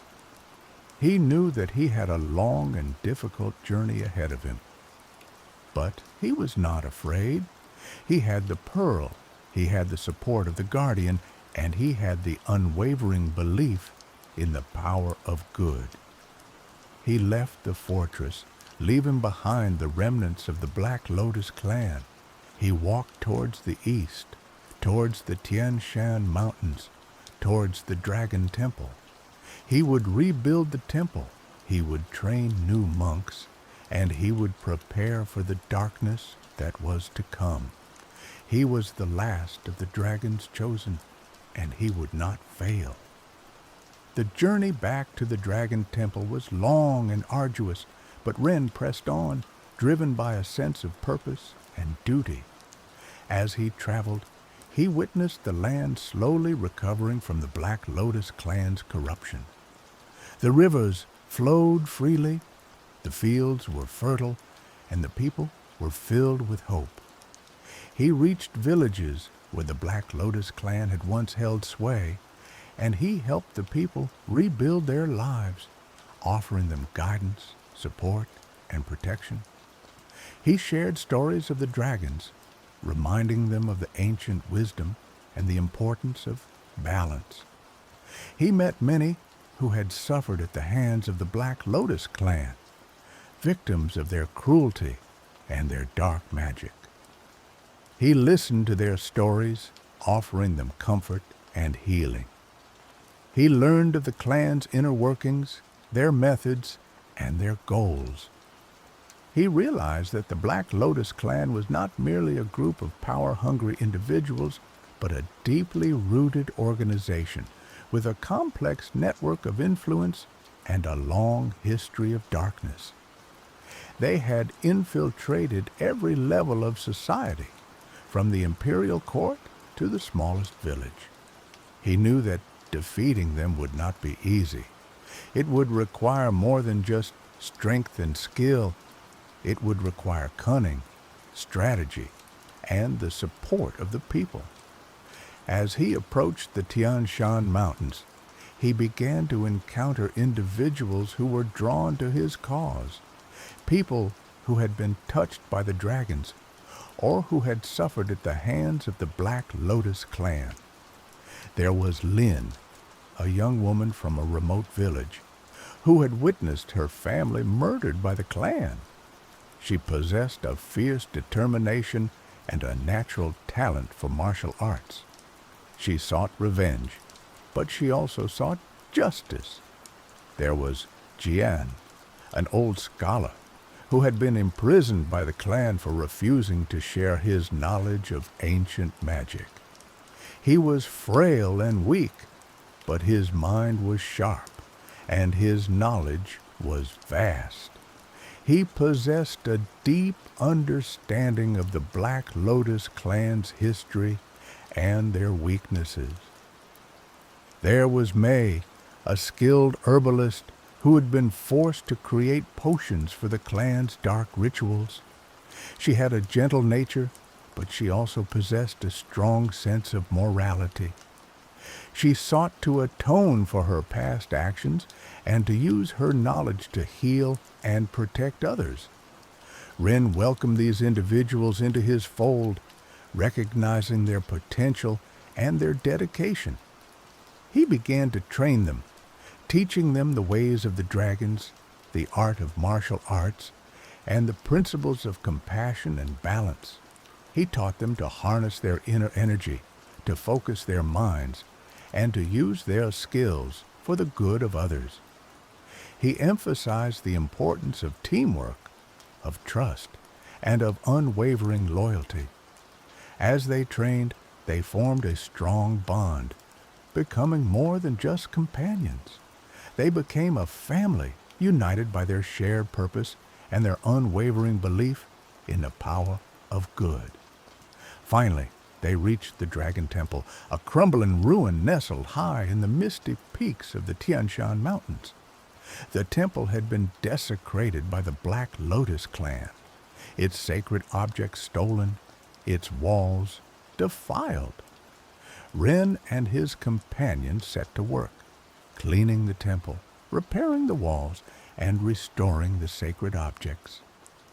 They worked tirelessly day and night, driven by their determination to rebuild the temple and to restore its former glory. As they worked, they discovered hidden chambers and secret passages, revealing ancient texts and forgotten artifacts. They learned more about the dragons, their history, their power, and their wisdom. They discovered that the dragons were not merely mythical creatures, but powerful beings who had once walked the earth, guiding humanity towards enlightenment and protecting them from the forces of darkness. They learned that the Dragon Temple was not merely a place of worship, but a nexus of energy, a conduit to the spiritual realm. It was a place where one could connect with the dragons, draw upon their power, and find inner peace. As the temple was rebuilt, its energy began to return, its walls emanating a sense of peace and tranquility. The surrounding mountains seemed to come alive, their peaks glowing with a soft, ethereal light. People from far and wide began to flock to the temple, seeking guidance, healing, and spiritual enlightenment. Ren and his companions welcomed them with open arms, sharing their knowledge and their wisdom. The Dragon Temple became a beacon of hope, a symbol of resistance against the darkness of the Black Lotus clan. It was a place where people could come together, unite against evil, and find strength in their shared beliefs. Ren knew that the Black Lotus clan would not allow the Dragon Temple to thrive. They would see it as a threat to their power, and they would do everything in their power to destroy it. He began to prepare for the coming conflict, strengthening the temple's defenses, training his companions in combat, and gathering allies. from across the land. He knew that the battle against the Black Lotus clan would be long and difficult, but he was not afraid. He had the pearl, he had the support of the guardian, he had the unwavering loyalty of his companions, and he had the belief of the people. He was the last of the dragons chosen, and he would not fail. He would defend the dragon temple, he would protect the people, and he would defeat the Black Lotus clan. He would restore balance to the world, and he would usher in a new age of peace and prosperity. The day finally came when the Black Lotus clan launched their attack on the Dragon Temple. A massive army, clad in black armor and wielding dark magic, descended from the mountains, their eyes filled with hatred and their hearts filled with darkness. Ren and his companions stood ready, their faces grim, their spirits resolute. They knew that they were outnumbered, but they were not intimidated. They had trained for this moment. They had prepared for this battle, and they were ready to fight to the death. The battle raged for days, the forces of light clashing against the forces of darkness. The Dragon Temple was bombarded with spells and arrows, its walls crumbling under the onslaught. But Ren and his companions fought bravely, defending the temple with unwavering determination. Lynn, with her fierce martial art skills, cut down scores of enemies, her rage fueled by the memory of her murdered family. Jian, with his vast knowledge of ancient magic, cast powerful spells, disrupting the Black Lotus clan's formations and weakening their attacks. May, with her healing herbs and potions, tended to the wounded, keeping them alive and fighting. Ren, with the pearl of Ao Guang in his possession, led the charge, his staff a blur of motion, his strikes filled with power. He moved like a whirlwind, cutting down enemies, deflecting spells, and inspiring his companions to fight even harder. The battle turned into a desperate struggle, a war of attrition. Both sides suffered heavy losses, the ground littered with bodies, the air thick with the stench of blood and death. As the battle raged, the leader of the Black Lotus clan emerged from the shadows, his eyes glowing with malevolent energy. He strode towards Ren, his staff raised, his voice filled with hatred. "You cannot win, Dragons Chosen," he snarled. "The darkness is too strong. You will all die." "We will never surrender," Ren replied, his voice firm. "We will fight to the end. We will protect the Dragon Temple. We will protect the people, and we will defeat you." The leader laughed. "You are a fool. You cannot stop the darkness. It is inevitable. It will consume everything." He unleashed a torrent of dark magic, striking Ren with immense force. Ren was knocked backwards, his body slammed against a wall. He lay on the ground, bruised and battered, struggling to breathe. The leader approached him, his staff raised, preparing to deliver the final blow. Ren closed his eyes, bracing himself for the end, but then a voice echoed through the battlefield, a voice filled with power and authority. "Enough." The leader of the Black Lotus clan froze, his eyes widening in horror. He turned towards the source of the voice. Standing at the entrance of the Dragon Temple was the guardian of the pearl, her face radiant, her body shimmering with divine energy. She emanated an aura of immense power, a sense of ancient wisdom and grace. "You have gone too far," she said, her voice soft but firm. "You have corrupted the power of the dragons. You have brought darkness to the world, and now you must pay the price." She raised her hand, and a beam of pure light shot forth, striking the leader of the Black Lotus clan. He screamed in agony, his body convulsing as the light purged the darkness from his soul. He collapsed to the ground, defeated and broken. The remaining members of the Black Lotus clan panicked, their morale shattered. They turned and fled, scattering into the mountains, their power broken, their hopes dashed. The battle was over. The Dragon Temple had been saved. The forces of light had triumphed over the forces of darkness. Ren rose to his feet, his body weak, but his spirit strong. He looked at the Guardian, his heart filled with gratitude. "Thank you," he said. "You saved us." "You saved yourselves," the Guardian replied. "You showed courage, compassion, and unwavering loyalty. You proved that the power of good is stronger than the power of evil." She turned and looked at the battlefield, her eyes filled with sorrow. "The war is not over," she said. "The Black Lotus clan may be defeated, but their influence remains. The darkness still lingers in the hearts of many." "What must we do?" Ren asked. "You must continue to spread the teachings of the dragons," the Guardian replied. "You must continue to promote compassion, balance, and enlightenment. You must heal the wounds of the past and build a brighter future." "We will," Ren said, his voice filled with determination. The Guardian smiled. "I know you will. You are the last of the dragons chosen, and you are the hope of the future." She turned and walked towards the mountains, her figure fading into the mist.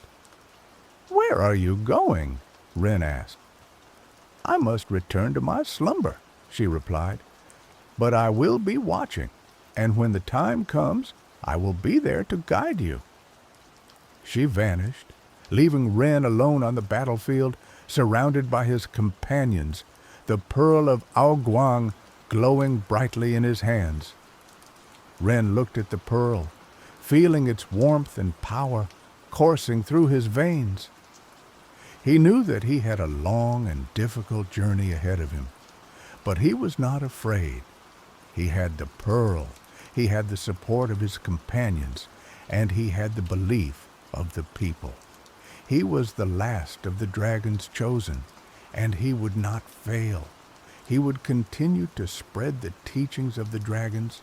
He would continue to promote compassion, balance, and enlightenment, and he would continue to fight against the darkness.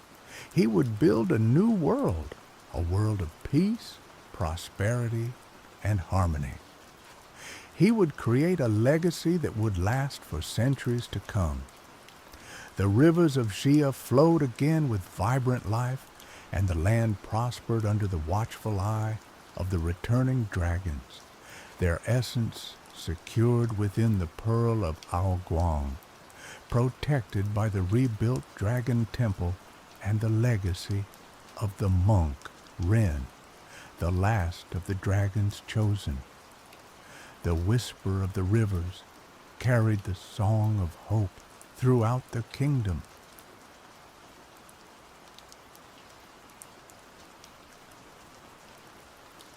The path snaked upwards, a ribbon of ochre dirt against the jade tapestry of the Wu Mountains.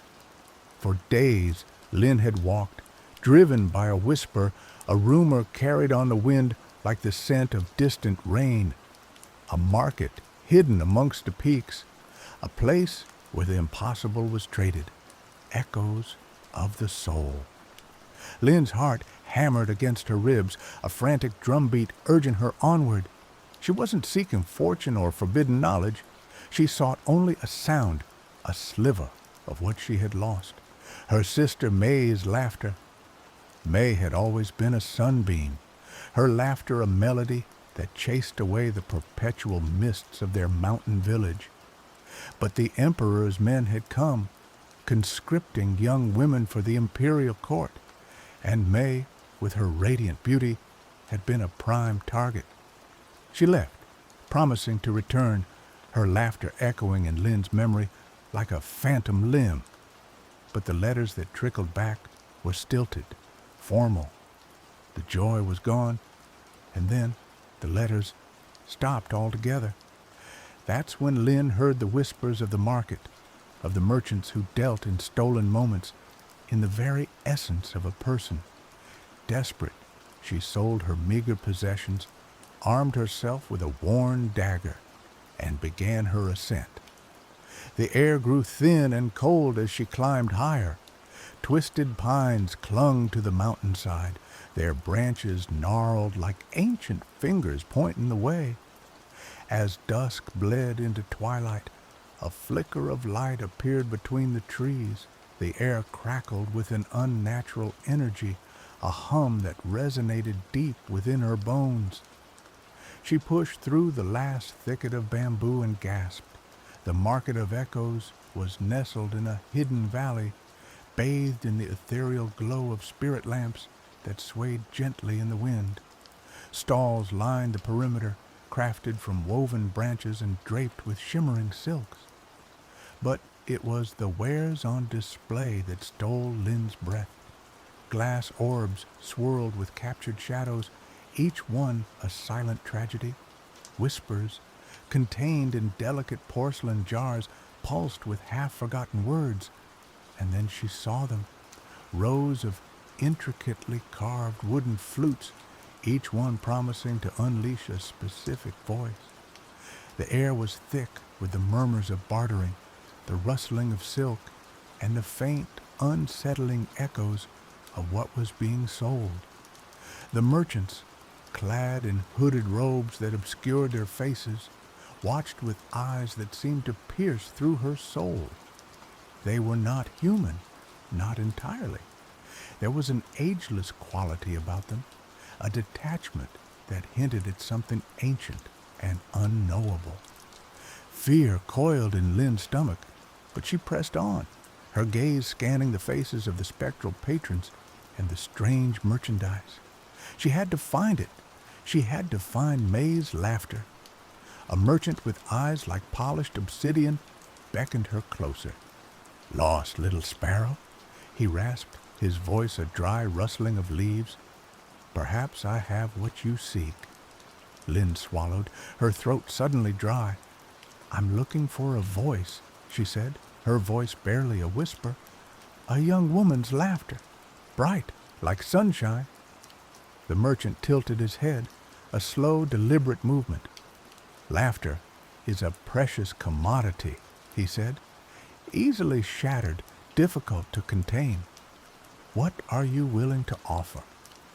Lynn's hand tightened on the hilt of her dagger. She had nothing left to sell, only her determination. "My life if I have to," she said, her voice gaining strength. The merchant chuckled, a sound that sent shivers down her spine. "Brave words, little sparrow, but life is cheap in this market.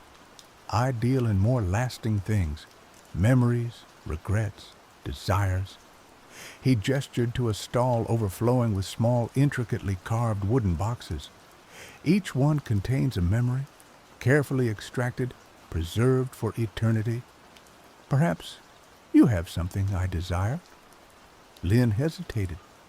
Memories were all she had left of May, precious fragments of a shared past. Could she bear to part with them? But the thought of never hearing her sister's laughter again was unbearable. "I have memories," she said, her voice trembling, "of my sister, of our childhood, of the day she left." The merchant's obsidian eyes gleamed.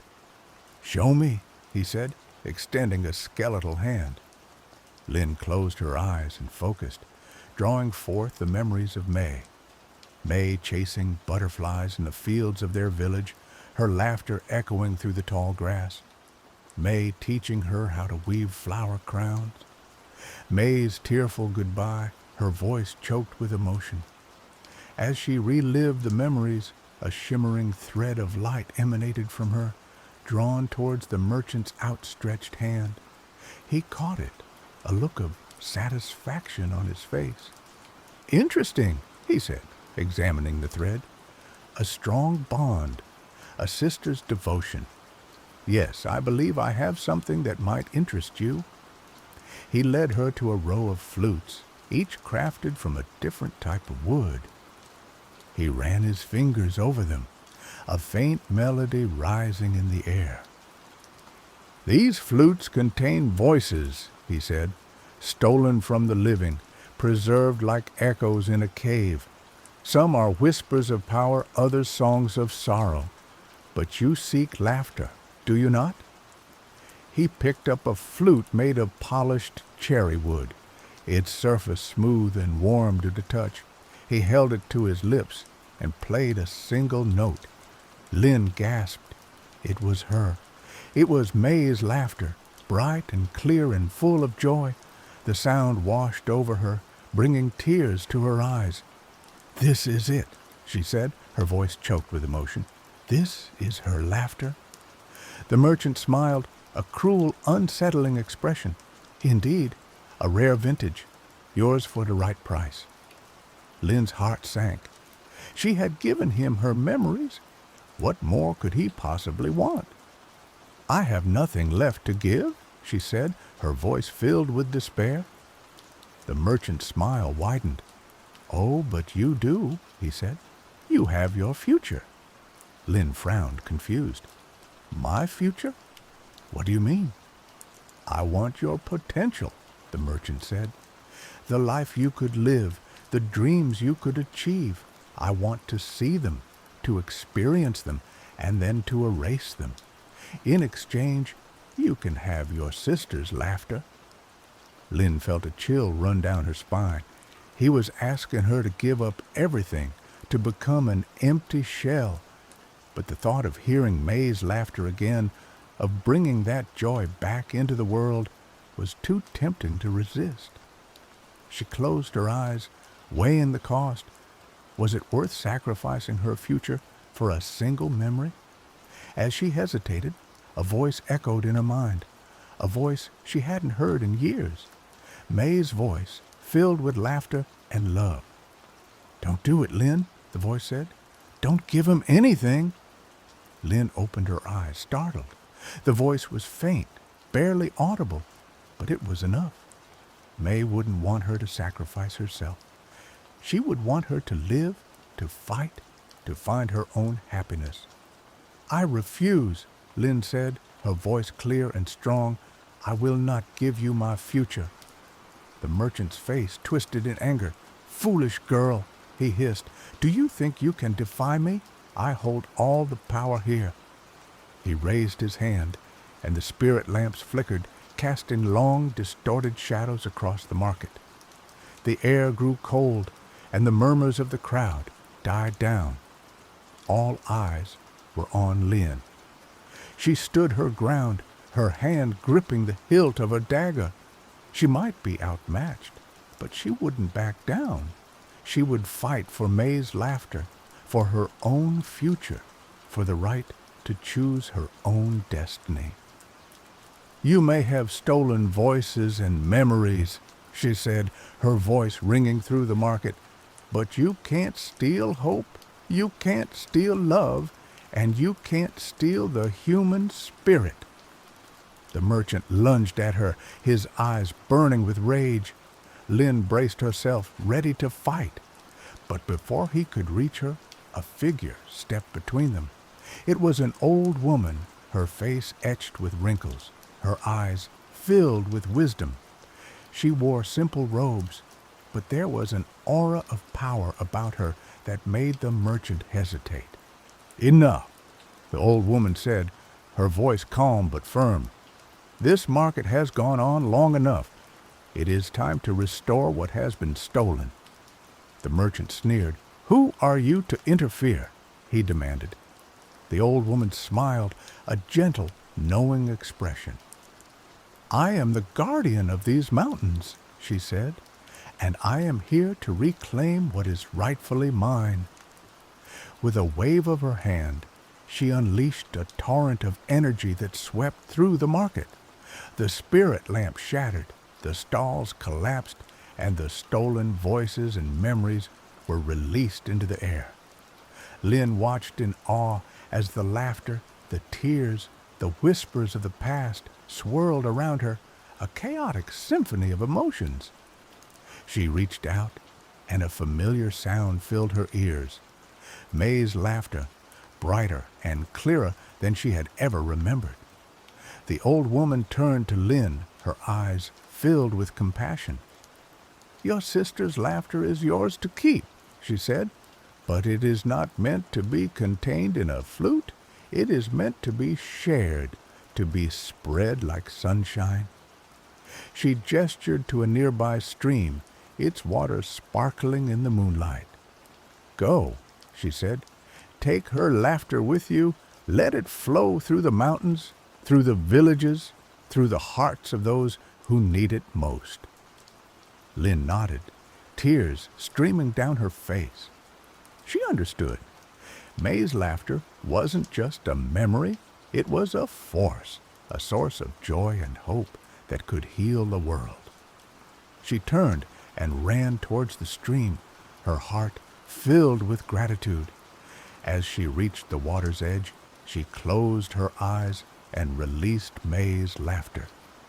The sound soared into the air, echoing through the mountains, filling the valley with its radiant joy.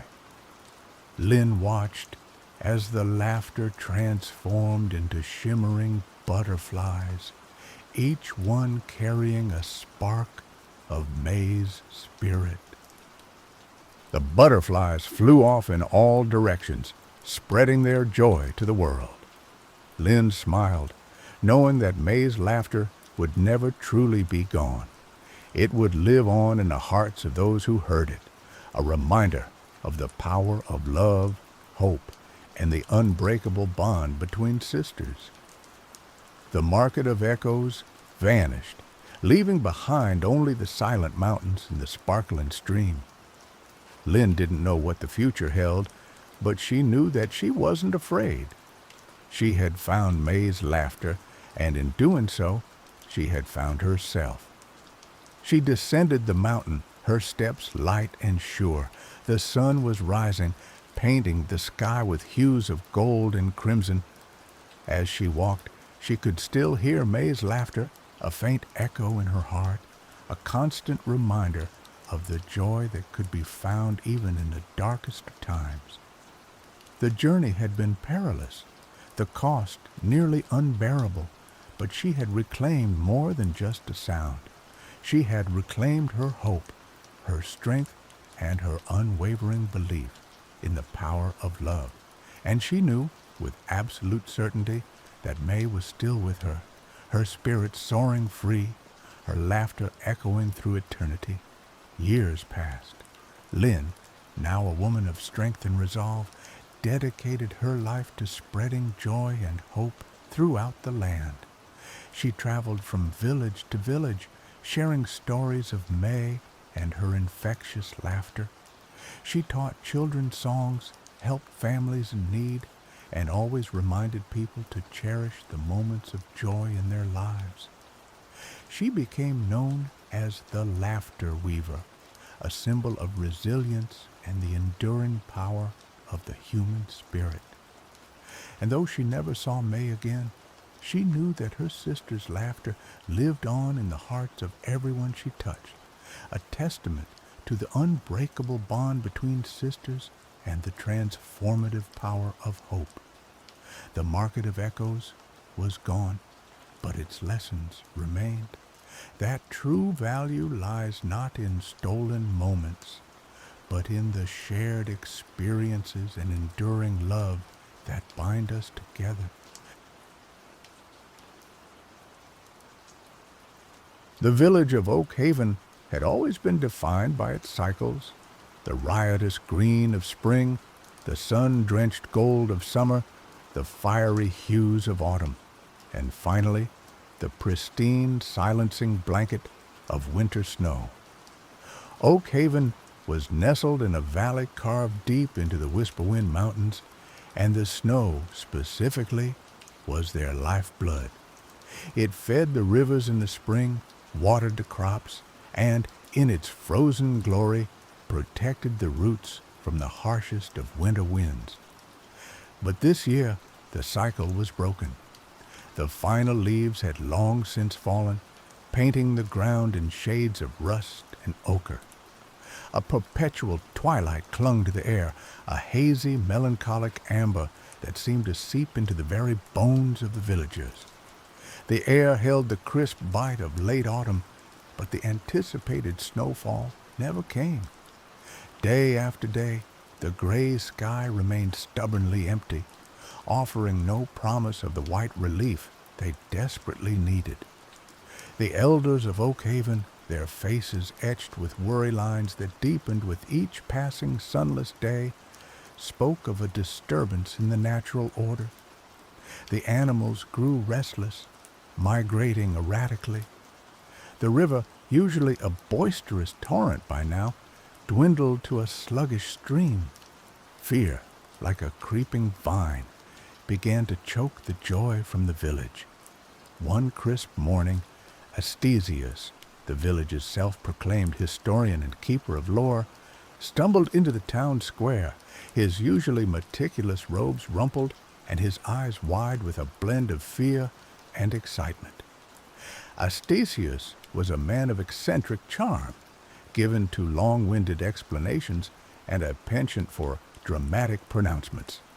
He was also, despite his quirks, the repository of Oak Haven's history. "It's him," he declared, his voice cracking slightly. "It's Hemlock, the autumn thief." A murmur rippled through the small crowd that had gathered.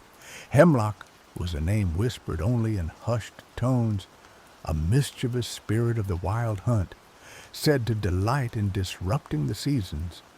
Legends painted him as a creature of autumnal beauty and chaotic energy, with eyes like amber and laughter like the rustling of leaves.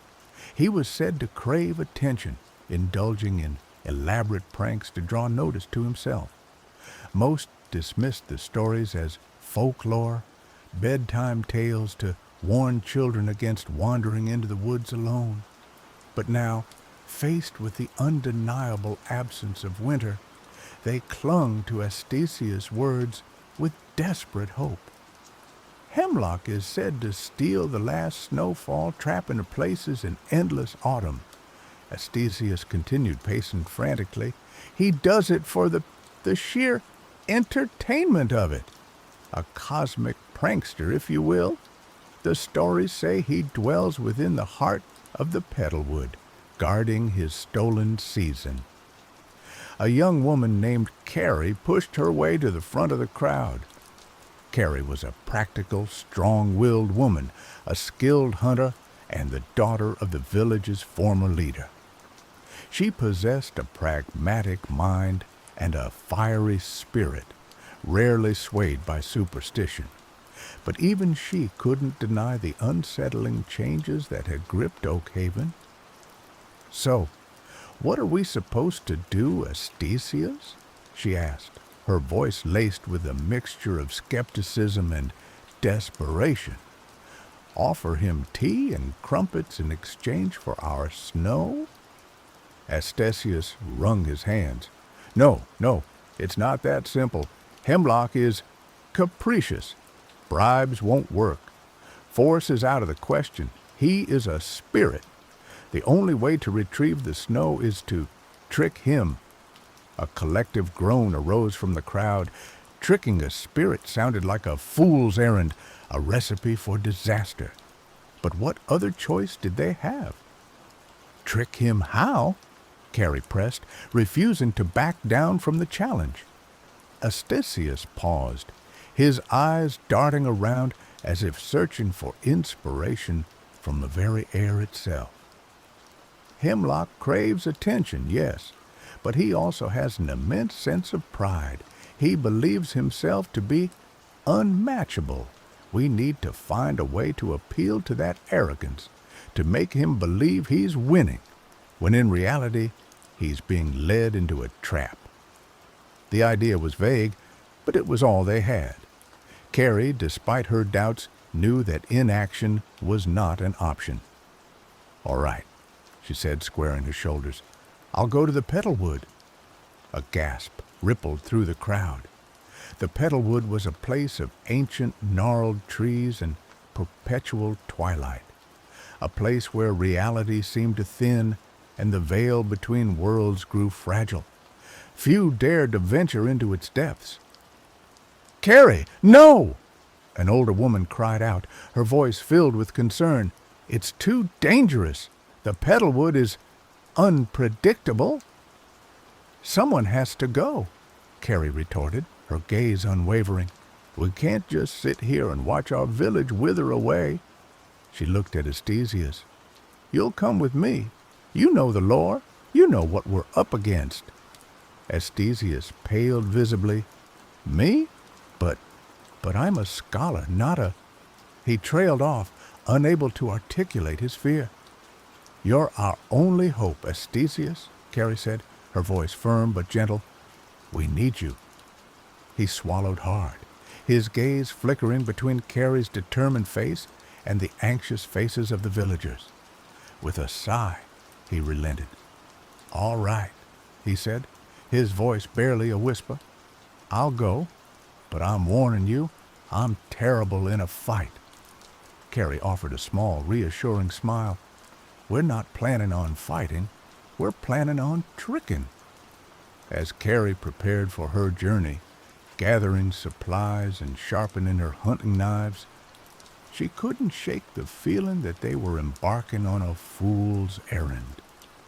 The legends of Hemlock were unsettling, and the Petalwood was a place steeped in mystery and danger. But the thought of Oak Haven, slowly dying beneath the weight of an endless autumn, fueled her resolve.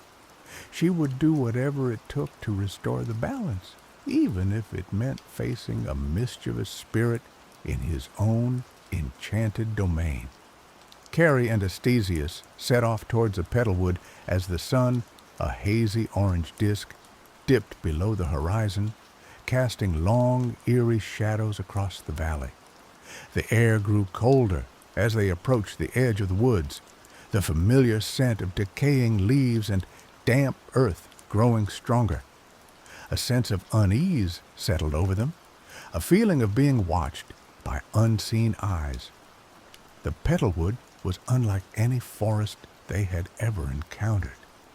The trees were ancient, their gnarled branches twisted into bizarre shapes, as if frozen in the midst of some silent, agonizing scream. The ground was carpeted with a thick layer of decaying petals, their colors faded and muted, emitting a sweet, cloying scent that was both alluring and unsettling. The air was thick with a perpetual twilight, the sunlight barely penetrating the dense canopy overhead. As they ventured deeper into the woods, the sounds of the outside world faded away, replaced by a symphony of whispers. The wind rustled through the leaves, carrying voices that seemed to speak in riddles and half-forgotten memories. The trees themselves seemed to watch them, their branches like skeletal fingers pointing accusingly. Astesius, despite his initial fear, seemed to find a strange sort of comfort in the Petalwood. The atmosphere of ancient magic seemed to invigorate him, and he began to recite passages from forgotten texts, his voice echoing through the silent woods. "The Petalwood is a place where the veil between worlds is thin," he explained, his eyes gleaming with excitement. "It's a place where the past, present, and future intertwine. Be careful what you think, Carrie. Your thoughts can become real here." Carrie, however, remained skeptical. She trusted her senses, and her senses were telling her that they were not alone. She kept her hand on the hilt of her knife, her eyes scanning the shadows for any sign of movement. After hours of walking, they came to a clearing. In the center of the clearing stood a towering oak tree, its branches reaching up towards the sky like supplicating arms. The tree was adorned with hundreds of small, intricately carved wooden masks, each one depicting a different emotion: joy, sorrow, anger, fear. "This is the whispering oak," Astasius said, his voice hushed with reverence. "It's said to be a gateway to the spirit world. Hemlock often uses it to communicate with mortals." As he spoke, a voice echoed from the tree, a melodious, lilting voice that seemed to weave itself into the very fabric of the forest. "Welcome, mortals," the voice said. "I have been expecting you." Carrie stepped forward, her voice clear and strong. "We seek Hemlock, the autumn thief." The voice chuckled, a sound like the rustling of leaves in a gentle breeze. "Hemlock is a busy spirit. What business do you have with him?" "He stole our winter," Carrie said, her voice laced with anger. "He trapped Oak Haven in an endless autumn. We want it back." The voice sighed. "Hemlock does what he does for amusement. He doesn't take requests." "Then tell him this," Carrie said, her eyes fixed on the whispering oak. "We challenge him. We challenge him to a contest. If he wins, he can keep our winter.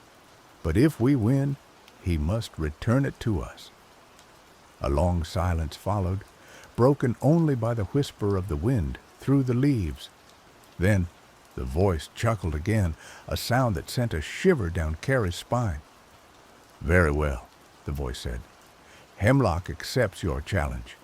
Meet him at the sunken glade at dawn. But be warned, mortals.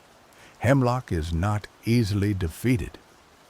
The voice faded away, leaving Carrie and Astasius alone in the silent clearing. The wooden masks on the whispering oak seemed to stare at them with mocking eyes. "What have you done, Carrie?" Astasius whispered, his face pale with fear. "We're going to face a spirit in his own domain. We don't stand a chance." "We have to try," Carrie said, her voice firm. "Oak Haven is counting on us." She looked at Astasius, her eyes filled with determination. "We need a plan. We need to figure out how to trick Hemlock." Astasius wrung his hands, his mind racing. "He's vain," he said, his voice barely audible. "He's arrogant. He believes himself to be unbeatable." "Then we need to exploit that," Carrie said, a spark of hope igniting in her eyes. "We need to make him believe he's winning until it's too late." As the night wore on, Carrie and Astasius huddled beneath the whispering oak, devising a plan to outwit the autumn thief. The whispers of the petalwood seemed to mock them, but they refused to give up. They knew that the fate of Oak Haven rested on their shoulders. The sunken glade was a place of ethereal beauty and unsettling stillness. The ground sloped downwards, forming a bowl-shaped depression in the forest floor. A thick mist clung to the ground, obscuring the edges of the glade and creating an illusion of endless depth. In the center of the glade stood a pool of water, its surface as smooth and reflective as a mirror. As Carrie and Astasius entered the glade, they saw Hemlock standing by the edge of the pool. He was everything the legends described, a creature of autumnal beauty, with eyes like amber and hair like the rustling of leaves. He wore a cloak woven from fallen leaves, and his presence radiated an aura of chaotic energy. "Welcome, mortals," Hemlock said, his voice melodious and mocking. "I see you dare to challenge me. I admire your courage, even if it is foolish." "We're not afraid of you, Hemlock," Carrie said, her voice clear and strong. "We're here to reclaim what you stole." Hemlock laughed, a sound like the rustling of leaves in a whirlwind. "You think you can defeat me? I am a spirit of the wild hunt. I have existed since the dawn of time." "We're not trying to defeat you," Carrie said, a sly smile playing on her lips.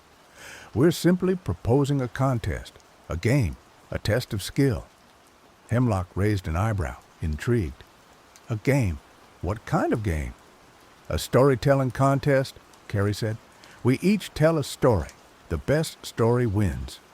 If your story is better, you can keep our winter, but if our story is better, you must return it to us. Hemlock considered the proposition, his amber eyes gleaming with amusement. A storytelling contest? How quaint. Very well, mortal. I accept your challenge. But be warned, I am a master storyteller. My tales have captivated gods and mortals alike. We're not intimidated, Carrie said. Let the contest begin. Hemlock gestured toward the pool of water. The rules are simple. Each story must be inspired by the reflection in the pool. The reflection will change with each telling, offering a new source of inspiration. I shall go first. Hemlock gazed into the pool, his eyes widening as the reflection shifted and swirled. A vision of a lone wolf howling at the moon appeared on the water's surface. Hemlock smiled, his eyes gleaming with inspiration. He began to speak, his voice weaving a tale of loneliness, survival, and the primal call of the wild. He spoke of the wolf's struggles against the harsh elements, its desperate search for companionship, and its ultimate triumph over adversity. His words were lyrical and evocative, painting a vivid picture in the minds of Carrie and Astesius. When Hemlock finished his story, a silence fell over the sunken glade. The mist seemed to thicken, and the air grew heavy with emotion. Impressive, Carrie said, her voice barely audible. But it's our turn now. She looked at Astesius, her eyes pleading for inspiration. Astesius swallowed hard, his mind racing. He knew that they had to tell a story that was not only captivating, but also strategically crafted to exploit Hemlock's arrogance. He gazed into the pool, his eyes widening as the reflection shifted again. This time, a vision of a withered flower struggling to bloom in the harsh autumn frost appeared on the water's surface. Astesius began to speak, his voice trembling slightly at first, but growing stronger with each word. He told a story of perseverance, hope, and the enduring power of beauty. He spoke of the flower's defiance against the dying season, its unwavering determination to bloom despite the odds. He told of the bee that found the flower and carried its pollen across the land. He spoke of its vibrant color and sweet smell, a beacon of hope in a world consumed by decay. As Astesius spoke, Carrie realized the brilliance of his strategy. He wasn't just telling a story, he was subtly praising Hemlock, comparing him to the flower that dared to defy the natural order. He was appealing to Hemlock's vanity, making him believe that he was the hero of the story. When Astesius finished his story, Hemlock's expression was unreadable. He stared into the pool, his amber eyes narrowed in thought. Well told, he said finally, his voice carefully neutral. But it is my turn again, is it not? The reflection in the pool shifted once more, this time revealing a vision of a mighty oak tree, its branches laden with golden leaves. Hemlock smiled, his eyes gleaming with confidence. He began to speak, his voice filled with pride. He told a story of strength, resilience, and the unwavering power of tradition. The oak was a king, ruling over the forest, wise and strong, a friend to the animals, and a protector of the weak. But as the story went on, the oak's leaves started to fall, one by one, until the mighty tree was bare and withered, a symbol of decaying pompousness. Carrie and Astesius exchanged glances. They knew that they had to deliver the final blow, the final twist that would secure their victory. The reflection shifted again, revealing a vision of a single snowflake falling from the sky. Carrie took a deep breath and began to speak, her voice filled with genuine emotion. She told a story of renewal, change, and the beauty of letting go. She spoke of the snowflake's journey from the heavens to the earth, its fleeting existence a symbol of the ephemeral nature of life.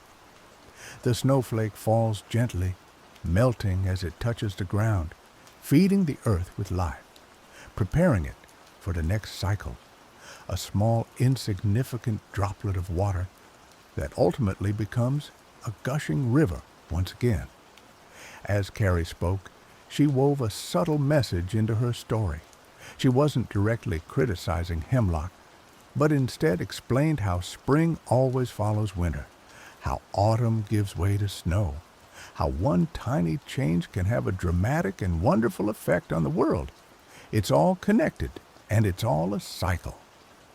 When Carrie finished her story, a long silence fell over the sunken glade.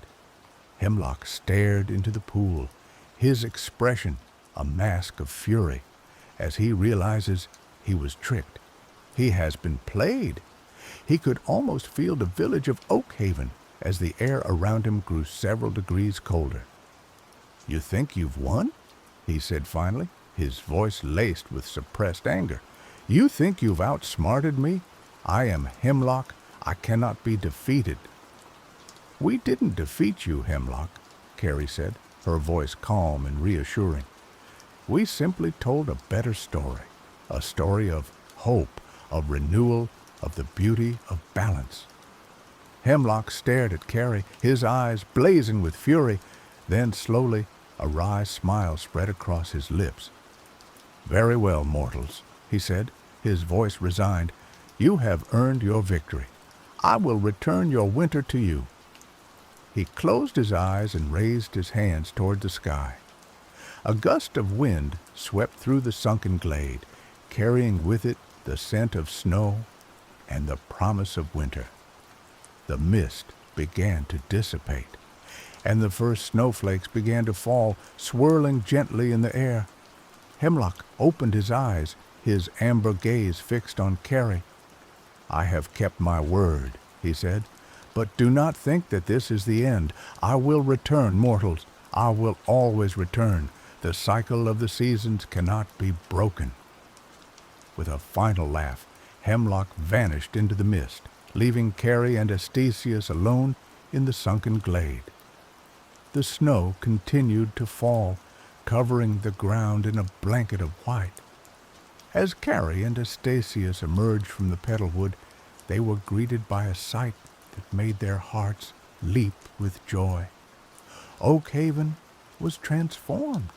The ground was covered in a pristine layer of snow. The trees were dusted with white, and the air was filled with the crisp, invigorating scent of winter.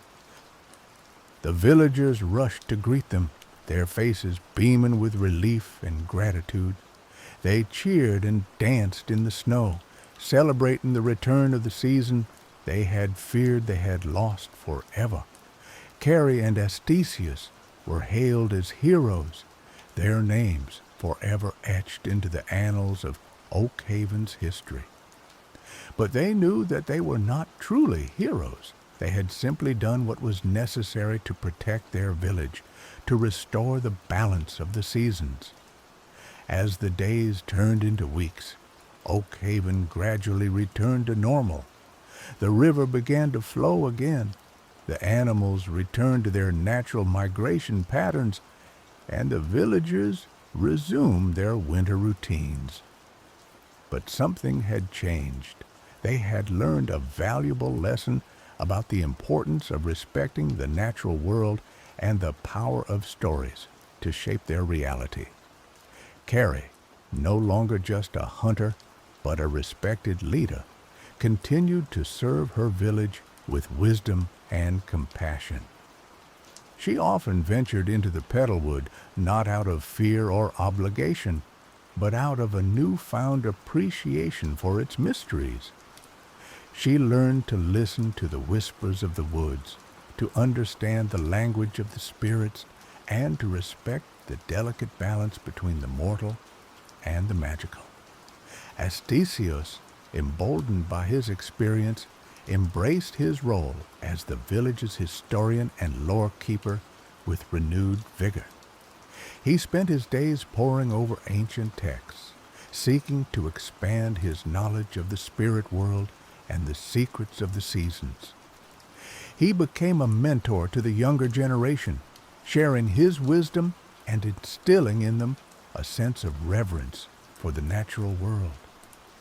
And as the years passed, the legend of the autumn thief and the frozen bloom lived on, a reminder of the day when a mischievous spirit threatened to plunge Oakhaven into eternal autumn, and two unlikely heroes rose to the challenge, using their wits and their words to restore the balance and bring back the beauty of winter. Years later, on a crisp autumn evening, a young girl named Luma sat by the fire, listening intently as Astesius, now an old man with a twinkle in his eye, recounted the tale of Hemlock and the stolen snow. "So, what happened to Hemlock?" Luma asked, her eyes wide with curiosity. "Did he ever come back?" Astesius smiled, a knowing glint in his eye. "Oh, he came back, Luma. He always comes back. He is the spirit of autumn, after all. But he never bothered Oakhaven again. He learned that sometimes the best pranks are the ones that aren't played at all." Luma snuggled closer to the fire, her imagination ignited by the tale. She knew that the story of Hemlock was more than just a legend. It was a lesson about the importance of respecting the seasons, the power of stories, and the enduring strength of community. And as she drifted off to sleep, she dreamed of a world where the balance of nature was always protected, and the spirit of mischief was kept in check by the wisdom and courage of those who dared to challenge him. Carrie, now the village elder, watched from the doorway, a smile playing on her lips. She knew that the cycle would continue, that the seasons would always change, and that new challenges would always arise. But she also knew that the spirit of Oakhaven would endure, passed down from generation to generation, a beacon of hope and resilience in a world filled with both beauty and peril. And somewhere in the depths of the petalwood, Hemlock stirred, a mischievous glint in his amber eyes. He knew that his game was far from over. The world was full of stories waiting to be told, and he was always ready to play his part, to challenge the status quo, and to remind mortals that even in the darkest of times, there is always room for a little bit of mischief. After all, what is a life without a bit of chaos? He let out a soft chuckle that sounded like the rustling of leaves, and the petalwood whispered in response. The cycle would continue. And now, some soothing rain sounds for those that are still awake. Sweet dreams, friend.